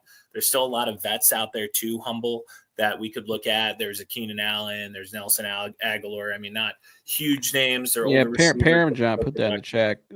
Could a wide receiver be on the move in the trade market? Andrew's known to grab some in trades. That could also be a possibility. I've heard DJ Moore's name thrown around a little bit. I don't know if he just doesn't fit into what Ben Johnson's trying to do now. Or what have you. I mean, in terms of free agency, I mean, Keenan Allen, that's probably the best free agent they can bring because he's a veteran. I think Justin Simmons too, the free safety. I wouldn't mind bringing him in either. They need a free safety. I think maybe that's a dev. I don't think Justin Simmons is bad. Matt Judon's still available too. I know he maybe had a little down year last year in Atlanta, but I still think Matt Judon, especially in this system, could probably give you one or two more good years. Yeah, talk about receivers though. We needed tailbacks first, and we got, you know what I mean? We had no running game, and we got the tailbacks we needed. So I'd rather, obviously, I think anybody would rather have the tailbacks first. You got to establish the run, and so, hopefully they will make a move and get a receiver in there. But, at least we'll have a running game established again. Hopefully they use it, So, but sounds like they're going to if that's what they drafted. So. Yes, thanks for calling in, Humble. Shout out to you, bro. They said great points at Mike. We got the president of the PJ Walker fan clubs in the chat. He said, he's a Ravens fan now. PJ. He gave up. No, he went back to the Browns. TJ Flacco show. He went back to the Browns. Oh, did he? Yeah, he told me that right before I went on vacation. He was pissed off. I don't blame him. I was pissed off the Browns too, But he said, I got to go back to the Browns. He said, man, if we can get DJ Moore, I'm going to attempt a backflip. Don't hurt yourself. Attempt a backflip. Don't hurt yourself. Easy there, Parent John. I want to see you on these lives again. Mike, what do you think about that? The DJ Moore. What do you think we have to give up to get him if he is available? Probably a I mean, maybe a player and a day 2 pick, because you're going to have to take a lot of his contract. I mean, he just signed an extension last year, but I mean, the Bears have heavily invested in the wide receiver room, heavily invested in the wide receiver room. So I wouldn't be shocked if like DJ Moore would be on the move. Brandon Ayuk is still a name to watch as well. They might be looking to go off that contract, and that's a player that Andrew Berry has made it very clear he's infatuated with. So either one of those, I think Andrew Berry would attempt to trade for, because that's a situation he usually tries to attack. Like you want to get out of a contract? Okay, cool. Here's how we do it to get out of it, and maybe we could get DJ Moore for like a third, and he's worth way more than that. But it would be like, here, we'll take on the contract, we'll do this, and that's how we got Cooper. That's how we got Judy. That's just situations Barry generally likes to take advantage of. Yeah, it sounds like I didn't know much about that DJ Moore stuff, but there has been some stuff between him and Ben Johnson already, since Ben Johnson's they're kind of going back and forth with each other through the media. Ben Johnson says, of course he knows he better be blocking. He said, no block, no rock. That was his quote. And then DJ Moore came out, and it says this Yahoo Sports article. This is 2 days ago. It says DJ Moore explains what Bears need in their next head coach. So that's interesting there, Mike, like you said. Yeah, that situation's interesting. And then it sounds like the Niners still have some buyer's remorse when it comes to Ayuk, at least paying him that money. Now, I think Ayuk is an excellent player. I think he would instantaneously be the best wide receiver we have. He was an all-pro just 2 seasons ago before he got hurt. So either way, I think they'll try and do that. And if all else fails, Keenan Allen's on the market. I know Nelson Aguilar isn't a hot, sexy name, but like he's a solid wide receiver that has produced recently. He's on the market. You could also pick up like an older player on the market as well. There are options. The Browns have a ton of options. Josh said it's BS. They admitted they messed up. LOL. Or it's because they messed. Excuse me. I see. He said it's because they admitted they messed up. That's why he went back. That's fair. Yeah, I mean, I get it. Oh yeah, big swing and a miss. Yeah, that trade is a swing and a miss. That's the most honest I've heard Jimmy Slim B, I think, ever. Yeah, that was my fault. I forced it. It was a swing and a miss. Damn it. So casual Luther Burton just went there too. What's that? $230 million. I said so casual about misspending $230 million. Yeah, it's just $250 million. Whatever. Well, it was chalk it up. It wasn't a debacle. It wasn't a major financial mistake. It was just swinging a mess. I'd love to have those problems, bro. Yeah. I just set $250 million on fire, but what are you gonna do? Just swing a miss. Man, I might have to sell you my third yacht. Well, sucks. Yeah, 3 years later, after all we have to go through, especially, and we started doing this show 3 years ago when all that happened. So our 3 years of covering the Browns has been very chaotic. We've not had any, and there has not been stable times. I think we could all say, right, guys, covering this. This has been a very roller coaster ride since we've started this covering the Browns. But what do you expect? Humble says we have to get you four on the live more often. Very entertaining. Rooting for daily streams. I appreciate you, Humble. You never know. Maybe we'll get. I'm rooting for the day we can do daily streams too, Humble. Yeah. Hey, if anybody wants to talk, hit us up. Emails down below. But anyways, shout out to William Hopkins. Why does no one talk about the 2 SWAC titles and the winning record? Also, turn around 2 programs. What else do you need? So he's talking about when they went to Jackson State, they won 2 SWAC titles, and they went to Colorado and took over a 1-11 program and got them to their first bowl game in a very long time in Colorado history. Joey, I'll start with you or anybody. What do you guys think of that? Sorry, what was the question again about him winning at Jackson State, you're saying? Well, William here put in the comments, he talked about how No one talks about it. This kid won 2 titles at Jackson State, and they went to Colorado and turned around 2 programs. And he said, "What else do you need?" I'm just curious. Do you guys anything you want to add to that? I mean, yeah, I mean, he had success, but one flaw was Shedeur is that he didn't play the best teams in the country. He wasn't playing Big Ten, SEC teams week in and week out, which isn't always a bad thing. I mean, you look at a guy like Josh Allen; he didn't play the best teams in college, and he turned out all right. So,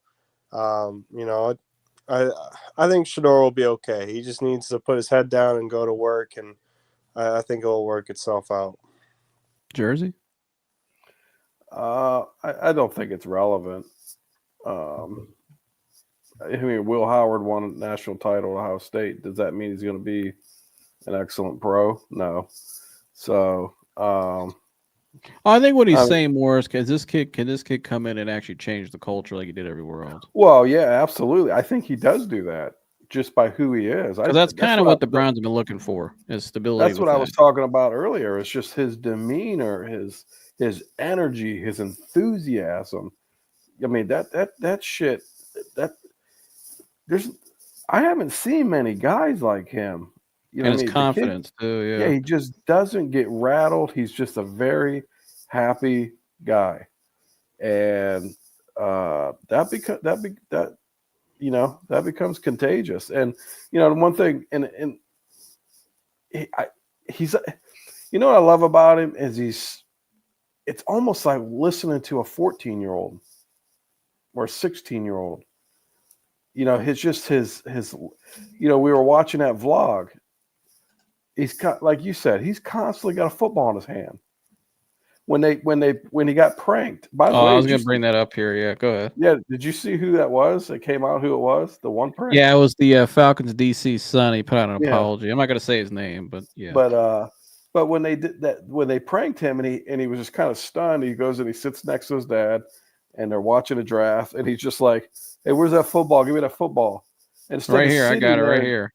Yeah, instead of sitting there and just being down, he goes to work. He gets up, starts throwing the ball.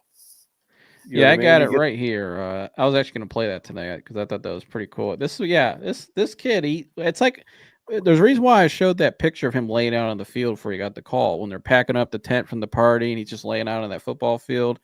He looked like a kid. You could just tell all he really wants to do is just ball. I think a lot of the other stuff just comes with his last name and all that stuff. We get all that, but yeah, here it is right here. So this is when they realized the Saints just took Tyler Shuck. And the call was fake, and he got pranked, and they're all pissed off, obviously, as they should be. He's like, just give me the ball, and just starts going out on the field and just throws the ball around. I'm looking at Brandon Staley, the defensive coordinator. I'm going, does he look happy? Kellen Moore happy? Which one of these guys is really looking at Mickey Loomis? Oh, wait, sorry, hold on. Is it on the stream, Mike? No.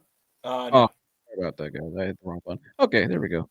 Defensive coordinator, I'm going, does he look happy? Kellen Moore happy? Which one of these guys is really looking at Mickey Loomis going, hey, thank you for giving me the guy I wanted? You would think where that ball at? The quarterback for the football. Derek Carr's health situation would be something that they would want to impress. But wide receiver, the availability of their wide receivers right now, they have some health issues with wide receiver.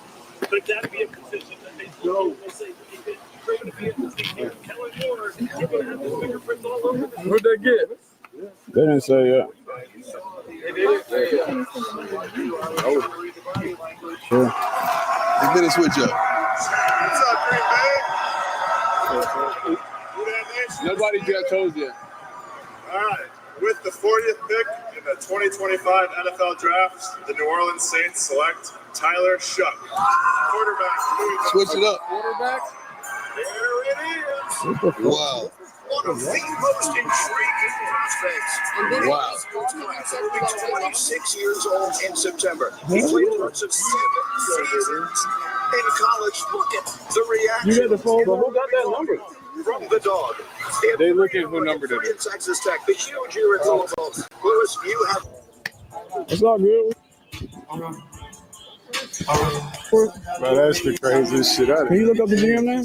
Yeah, I'm about to look at it. Some crazy. Like, nobody got that number but coaches, strictly for that reason. It just pissed me off. No, that's all. That's all.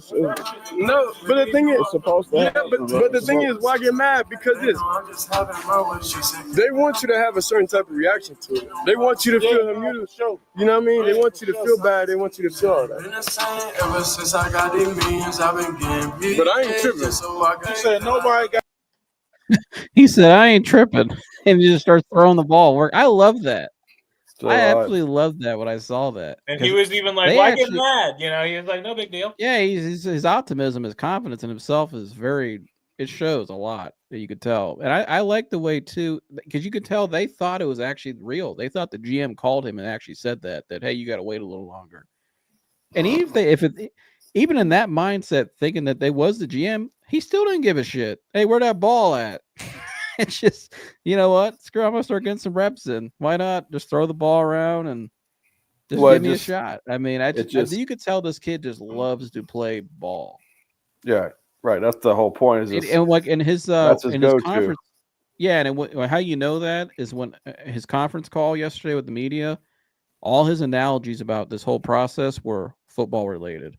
He's like, it's like when you're in a game, when you go score a touchdown, you celebrate, and the celebration's over. You got to go right back to, the next drive. I mean, every analogy he used was football related. That's a guy who eats, sleeps, and breathes football.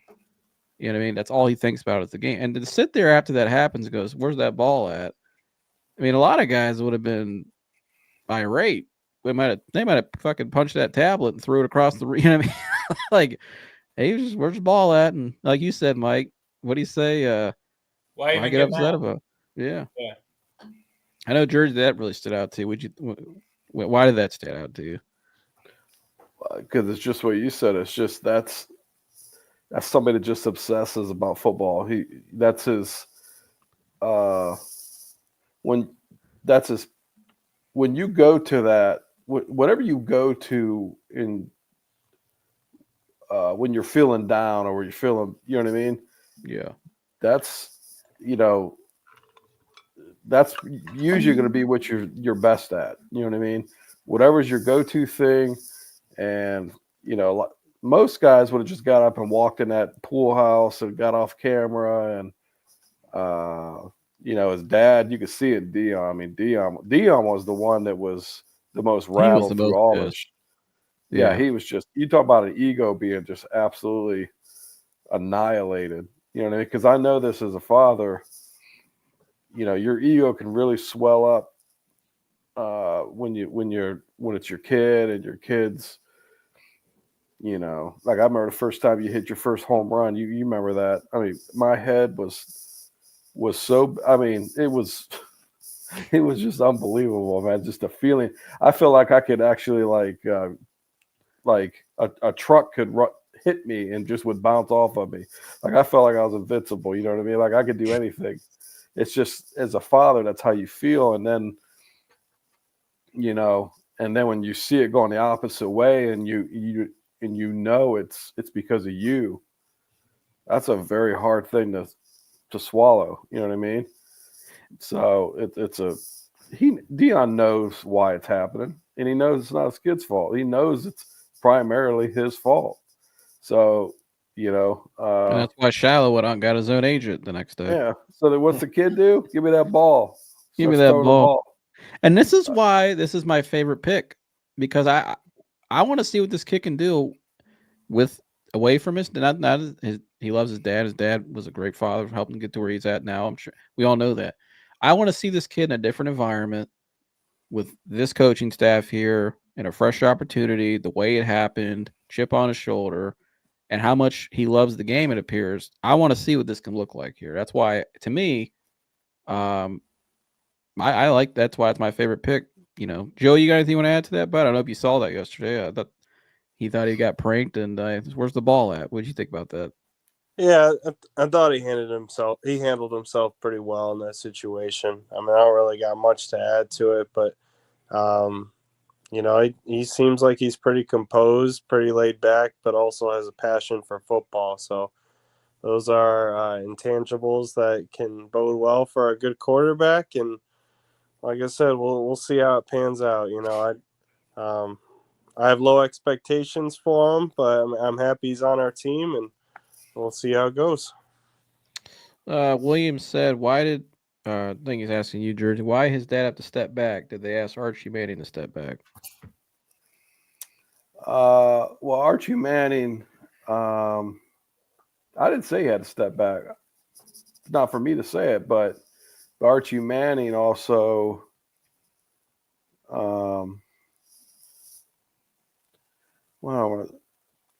here, I'm not someone like a lot of times I don't really care for receivers because I don't like players that promote themselves or talk a lot. I don't prefer that, and I think a lot of people share that same sentiment as I do. I love Barry Sanders because he just handed the damn ball off and walked back off the field. You know why? Why he did what he was supposed to do. So it's just, Archie Manning. I don't know what Archie Manning does behind the scenes. I'm sure they're throwing their weight around, but in publicly, he didn't have the same.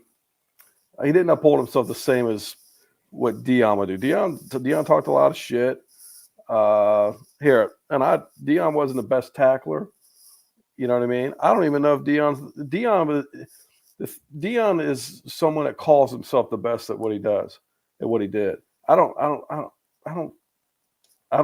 like that. It should be somebody else saying it. And truthfully, I think Darrell Green was a better corner than him. I think Rob Woodson was better all around corner. But nobody likes a meddling father either. So, but here, Eli Manning, he took some shit when they requested the trade, when they said they didn't want to play in San Diego, and but Eli Manning won 2 Super Bowls and erased all that. So I don't agree with any father meddling in like that, but I get why probably both of them do, because they know the nasty end of the business and are just looking out. So, but here, I'm not saying Dion had to do anything, but you got to admit, somebody 21, 22 years old, telling teams, hey, you're a fool if you don't draft me. If you draft me, you're going to take this receiver. That's not a good look. No, neither one of the Mannings did that. So that's not a good look. And where did that come from? That's why I said it wasn't his fault. It came from his dad. You know what I mean? His dad retired his jersey at Colorado. He retired this kid's jersey at Colorado. This kid didn't deserve to have his jersey retired at Colorado. Well, they say the AD did, but I think they was rushed bullshit. because Anybody that believes that is an absolute idiot. So no, hell no. Dion calls the shots at Colorado. Let's stop defending Dion. You know what I mean? Dion's not infallible. The guy retired his son's jersey at Colorado. He did not deserve it. I like the kid.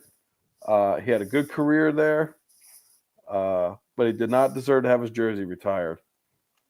And especially a couple months after the season ended, where they didn't win shit. You know what I mean? Yeah, and I think too a lot of reason why that happened is because Dion could be out of there pretty soon. I mean, his buyout's not that pretty easy there with his new contract. Yeah, so why not get it done before he leaves? That's a bad comparison. I'll say the same thing about Kyle McCord's dad. A lot of people don't know who he is. Absolute. That guy ruined Kyle McCord at Ohio State. He's a meddling father. You know what I mean? Oh, he was so bad. He was calling Zach Smith in his show. He was calling Ohio State shows, and like basically like going off on him for criticizing his son and all this. I mean, yeah, and Archie Manning, truthfully, yeah, people knew who Archie Manning was, but you know who made Archie Manning relevant again? Peyton. You know what I mean? Nobody gave a shit about Archie Manning. I grew up in the 80s watching football. No one talked about Archie Manning. You know what I mean? Archie Manning did a good job raising his kids, taught them the game of football, and Peyton's the one that created the Manning name. Archie Manning was just some guy that played quarterback. He was never a Hall of Famer. You know what I mean? Peyton is the one that created the Manning name. He's the one that the brand. It's Peyton. So I don't give a shit. Archie Manning I don't think he had anything to do with other than raising Peyton. Peyton's play on the field, what he did at Tennessee, and then when he comes in with the Colts, that's all his hard work. So, well, David Cutcliffe helped him. Yeah, that's not a good comparison because He said, Deion's a Hall of Famer. So conclusion theory, that's the definition of discrimination. Oh my gosh, I don't believe that's what it was. He should have stayed in school. No, he's ready to play in the NFL. Who, Shedeur? Yeah, he's saying he should have stayed in school. Why? Yeah, I don't know about that. The kid's ready to play in the NFL. I mean, all his guys left. He ain't gonna stay there. All his guys left. I mean, he wasn't going back. That was a 2-year plan all along. Archie Manning was mega cheeks at Teflon done. Right. I don't know. It's not a good comparison. I didn't watch no Archie Manning. Like I said, Archie Manning had no voice until after Peyton played in the league. And then all of a sudden, the point you were making earlier had nothing to do with Deion or discrimination or anything. Again, Shedeur Sanders came out yesterday, his own son, and said, "I went and got a fucking agent." So what does that tell you? Correct. I mean, the kid spoke for himself. I mean, please. Just because Deion was a great football player and a good baseball player doesn't mean he's a sports agent, and doesn't mean he's the best voice for his kids. Doesn't mean he knows that aspect of the business. That's why he had an agent. I guarantee he didn't represent himself. You know what I mean? LeBron don't represent himself. He's a gosh darn billionaire. He don't represent himself. So, yeah, his dad wasn't doing him any favors by propping him up. And we see it all the time. And it's just not them. Hell, I've seen it with kids that you played with and I coached. Dads putting their kids on pedestals. They ruin their kids. A lot of them don't even get as far as Shedeur. They're ruined before they even get into high school. Kids are just put on these pedestals and treated like gods. And so for that kid to have his jersey retired and being treated like, being promoted like he's already played in the league and he's won 2 Super Bowls, and man, the NFL showed why. Hey, this shit don't go on here, and there's nothing wrong with it. I think the NFL, I'm gonna go back to what I said earlier. They're in his corner. They want him to succeed, but they had to put him in check, and there's nothing wrong with it. You know what I mean? There's nothing wrong with that. That kid needed to be put in check, and it's the best thing for him, and there's nothing discriminatory about it, and I'm glad it happened, and I hope the kid succeeds. And like I said, the league wants him to. I'm just glad he's here, and I hope he does. Well, Mike, we're not too far away from minicamp. Ricky's report when? I believe next week. Rookie minicamp. Yeah, I believe next week. That sounds around. Yeah. So, what do you expect this offseason, Mike? Now with all this, and what do you expect with all this? I'm excited for the quarterback competition. I'm excited to follow this offseason every step of the way, just because of what we got going on in the quarterback room. I expect at the end of everything for the depth chart to probably be like, unless Shedeur really kills it in camp, I expect it to be Flacco, Shedeur, and then Gabriel, and then I think Kenny Pickett will be traded once minicamp ends, and the Browns like to always keep 4 quarterbacks until the end of training camp and usually trade one of the backups. That's what they always do. That's what they've been doing the past couple of years. They get like a 5th round pick out of it. So yeah. Williams said you guys are too laid back. What about your other quarterback drafted? We already talked about it at length. I don't know. You might have tuned in too late. Watch the episode Saturday night. Yeah, go watch the we liked to do it live. There ain't nothing laid back about that shit. Yeah. You don't need an agent as a rookie getting drafted. Rookie contracts are defined by the league. You need an agent as a UDFA. You are now a free agent, need a representation. Yeah, that's why he went out and got an agent. I'm just repeating what he said. You can go look it up for yourself. Shedeur Sanders said yesterday for the draft, I went and got an agent. So I'm just repeating what he said. Yeah. I think I mean, you should all these always guys have have some kind of representation. You know what I mean? most guys in the draft have representation. Yeah, you should have representation for a reason. Right. Most guys have representation, and that's I know we know guys who got drafted. They all had representation. Let's see. They are definitely not in his corner. You guys got a steal of a lifetime. Oh, we did get the steal of a lifetime because Browns. We need a quarterback, for sure. They're in his corner, man. It makes too much money for the league for them not to be. They're in his corner. He's a legacy. He's his dad's legacy. I mean, they're he is in box his corner. office. He's Right. box office. I mean, that's for sure. I mean, they're in yeah, his corner.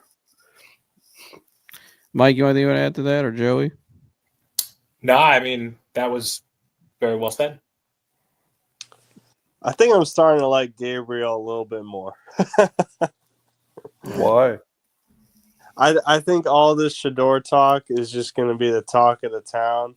And I just think there's going to be no attention on Gabriel. And there's just going to be no pressure as a result. And because of that, I think he's going to play a little bit better than what we expect. I could be completely wrong. You know, I think he's a poor man's Kyler Murray. And Kyler Murray barely, succeeds in the NFL. But, I think he might be decent in a couple of years. We'll see.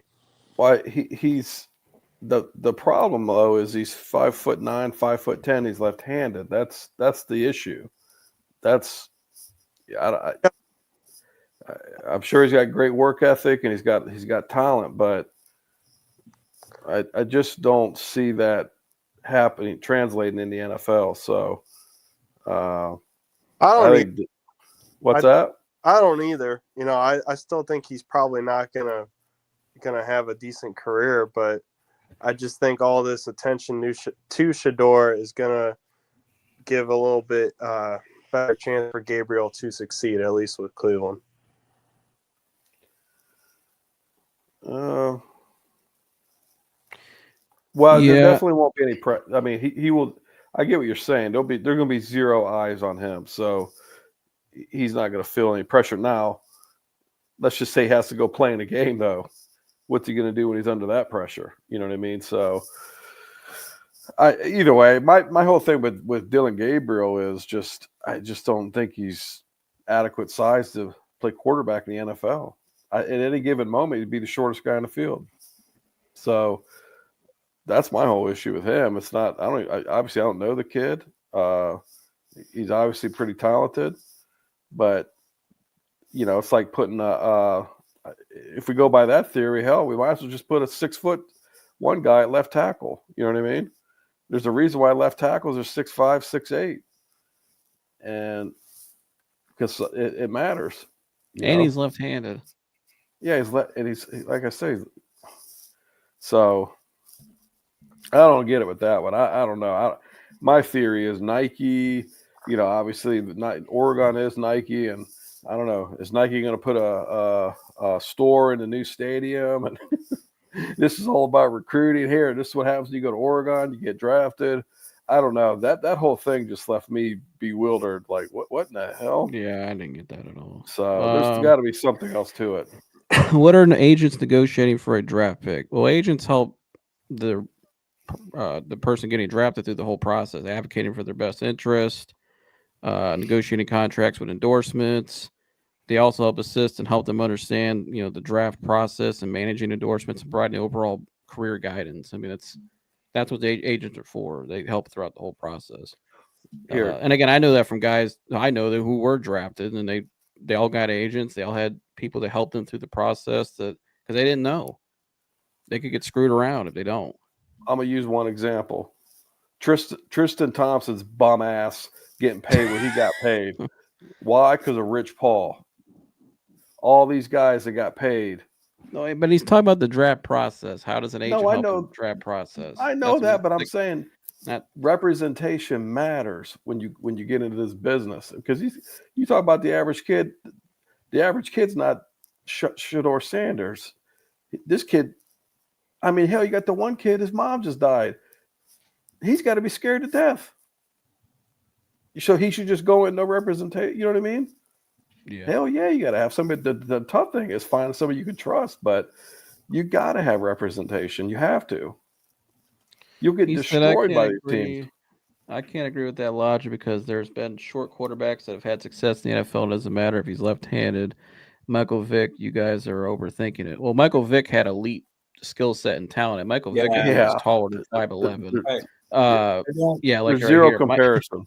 The Michael Vick prospects was one of the hold on. Michael Vick was one of the most electrifying QBs of all Right. time. Terrible comp. Well, yeah, and you can't at 5'11", at 5'10", 5'11", to play in the NFL consistently, and you're left-handed, and left-handed matters because the way you process a lot of teams process their offense. It's just not usually ideal to have somebody who's left-handed when you go through their progressions, when they go through their playing under center. It's just not usually ideal.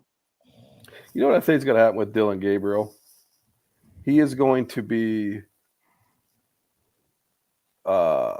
everyone who hates Shedeur Sanders is going to be rooting for Dylan Gabriel. That's what this is going to turn into. I just got a feeling that's what that's going to turn into. I just don't understand that. How could anyone think that Dylan Gabriel is going to translate into an NFL quarterback? Yeah. I just don't get it. That's why I'm just like bewildered by that damn pick. I'm telling you, he's not even 5'11". If they list him at 5'11", he's not 5'11". I agree. AI Don, who's that? I don't know what you know what he's talking about. Nope. I have no idea. I have no idea either. He said, I agree with you on Gabriel. What else we got? Trying to get some of these. Storage used to see the tension. It's normal to him. Yeah, I agree with that. Trying to get back to some of these comments. Josh, what did Josh say? Oh, yeah, Josh, we already talked. We saw that. We talked about the whatever. Well, you guys got anything you want to add? Mike, you got anything you want to add, bud, before we get out of here? The only thing I want to add is thank you guys so much for joining us today on the show. Thank you for everybody who commented in. If you haven't subscribed already, please subscribe. It's free. It helps the show a ton. If you could leave us a like, that would also help a ton. Trying to get our content everywhere and anywhere that we can. But yeah, thank you guys so much for watching. Even if you agree with us, disagree with us, somewhere in the middle, we appreciate all dialogue. And yeah, that's pretty much it. He said Dylan Gabriel had success in college with multiple teams, and Kevin Stefanski handpicked him. I think he's going to surprise a lot of people, is all I'm trying to say. Yeah, I mean, you never know. He might. I mean, who the hell knows nowadays? I mean, yeah, I hope he does. I hope he does, you know what too. I mean? I hope every kid. That's why I love the NFL draft. It's my favorite sporting event because I love to see the guys make it. You know what I mean? Finally make it. I hope he does make it, but I just don't. It's not going to be here. That's not the. And if it does, great. I mean, if he's somehow able to pull it off, hell, I'll be getting his jersey. You know what I mean? But I just don't see that. I mean, Ohio State in that playoff game just,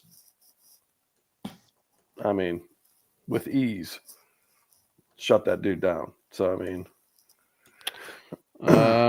Gabriel would be great in Cleveland if we had a dome. Oh wait, maybe he's just a few years too early. yeah. So I said AI Don. I don't know what that is, and then I can't wait until Shedeur's crowd starts getting on these platforms. hit the gas. We welcome them. We welcome everybody.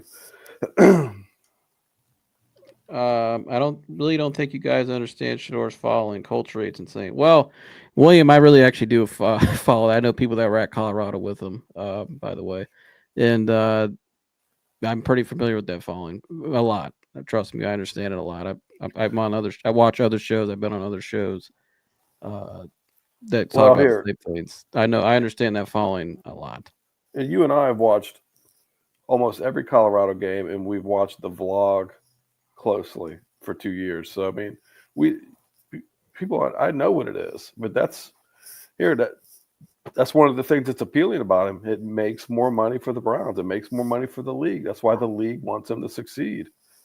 So it's up to him. I like it. I think he's a great kid. You know what I mean? It's almost kind of like, when he was talking about, supposedly in these interviews saying, you got to be drafting my receivers with me. And it almost doesn't even seem like when you sit and you watch this kid and you listen to him in interviews, like what we were watching, it don't even seem like he would normally say that shit. He just seems like such a nice kid. You know what I mean? Like he just seems happy. You know what I mean? Like he just seems like he's just a kid that wants to play football. You know what I mean? So I want the best for him. I want the best for all of them. But here, I get it. He's got a lot of following. I mean, it's obvious. Like you get some people that come on there and they act like Shedeur Sanders is the guy can do no wrong. God forbid you have your own opinion. Right. There's a link right there too. I mean, you can hit the link. Yeah, I don't. But keep coming on though. I mean, that's what we like. That's what this show's about. You know what I mean? Oh yeah, we don't give two shits. Well, that's what makes it interesting. You know Well, what yeah, I I know. Yeah, I don't. It don't affect my life. But does it affect your life, Mike? Nope. Joey? No. No. Yeah. At the end of the day, it's just entertainment. And it's just football. I mean, it's Yeah. sport we love. I played it for 10 years, won a national championship. It's a sport I love. And I'm still around it now. I mean, we're around one of the top programs in Ohio every day. They got #1 corner in the country right now. And all these guys, we're around these guys. That's what we like to do. We like being around these guys and seeing kids achieve their dreams and just seeing great football. Everybody loves football. We like seeing great football, especially here in Ohio. And so I hope the kid comes in here. And I like what he said yesterday about he's going to buy into the culture. And, he said he wants to help kids in the community. I thought that was a great answer. I thought he nailed that interview process yesterday. And so I think if he comes in here and just puts his head down, like Joey said, and goes to work, and I think if he can pan out and be the guy, he'll fit right in here. Cleveland will love him, and I think it'll be great. I mean, and then next year you got 2 first-round picks. And maybe Travis in 4 years will be coming here. Yeah, that'd be nice. And but people say, well, you could have had him in the draft. That's what people always say. But I don't think Travis wanted to come here yet. I think he wanted to maybe stay not. home. You know what I mean? Yeah, he is from that area. I mean, and he can fish all year long. He loves fishing. Right. So, Mike, you got anything else you want to add, Bud, or Joey, before we get up out of here? You want to tell me to like, subscribe, and share? Yeah, like, subscribe, share. I do think one thing I just thought of too. I thought Pittsburgh and Baltimore had both very good drafts. So despite the Browns having a decent draft, our competition also had pretty solid drafts, I think. So it's still going to be a very tough year. We shall see. I agree. He said, but Myles Garrett, Mason Graham, and Mike Hall on a defensive line is scary. Yeah, and you got Alex Wright coming back healthy. I think he showed some promise before he got hurt. Joe Tryon, you added him. Who else, Mike? We got Alex Wright, Isaiah McGuire. They're pretty high on him, it seems like. So yeah, it's gonna be interesting to see what happens. I mean, I'm intrigued by it. The quarterback battle is going to be intriguing as well. If you pointed out, you got, that's very interesting. I mean, I want to ask this real quick for out here. I meant to ask this tonight. Dylan Gabriel and Shedeur Sanders to me are kind of different in skill set a little bit. Dylan's more of an athletic guy, more of a scrambler to me, left-handed, 5'11". Or Shedeur Sanders is what, Mike, 6'1". He's listed 6'1", probably 6'2" with his cleats on. more of a pocket guy, right-handed, and very accurate. Both are pretty accurate. Why do you think they went with the different, almost somewhat? I mean, they're similar in some ways, but they're complete opposites in other ways. Why do you think they chose both of those types of, two different types of Stefanski's quarterbacks in a offense, way? situational, different. You know what I mean? Could be situational. Dylan Gabriel is very much a game manager. I think as a game manager, as long as his, because his accuracy is great, and so is his game intelligence. So, I think worst case scenario, Shedeur is the highest ceiling guy. Shedeur doesn't work out. You have somebody who, if you don't fall in love with somebody in the next draft, you have somebody that can at least hold down the fort, as it were, that you don't have to sign to like a long-term deal, or, you don't have to play the free agent quarterback market anymore. You have a guy that you're paying a third-round salary to for 4 years, if in fact Shedeur doesn't work out and you don't fall in love with somebody in the next draft. It's almost kind of like a safety net. Yeah, at least that's the way I see it. But Myles Garrett, Mason Graham, we already heard that. I'm more excited for Harold Fannin Jr. Yeah, I agree. Yeah, I agree. Absolutely. And William, William, you're still, who's the AI Don? I'm still confused by that. Does anybody know who that is? I'm like, can you please explain what that comment means before we get out of here? But while we wait, Mike, if they respond, can you tell me why I need to like, subscribe, and share? Once again, like, subscribe, and share. Thank you all for joining us. And again, thank you so much for all the new commenters. We do this relatively often. Every Sunday we have a live, and I have my own show, The Professional Fan, which I will be doing deep dives into every single Browns draft pick that we made, and why it's good, why it's bad, etc. I'll give you pros and cons of both. But yeah, subscribing's free, helps out the show a lot. We're trying to get our content out there, and a like helps us also spread that. And if you share this with somebody that you know, friends, followers, etc., that enjoy sports, we would greatly appreciate it. Thank you guys so much for joining. Thank you for all the dialogue, no matter if we agree, disagree, or somewhere in the middle. Yeah, I agree. Well said. And by the way, if you want to know what the Professional Fan's going to look like, here's a little snippet.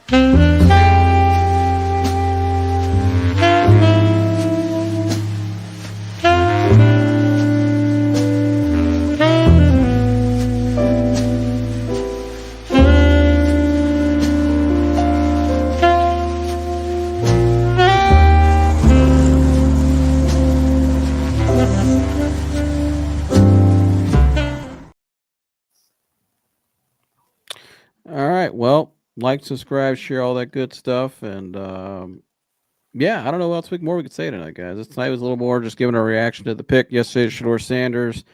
And we appreciate all the new people in here tonight. Please hit the subscribe button. It's free.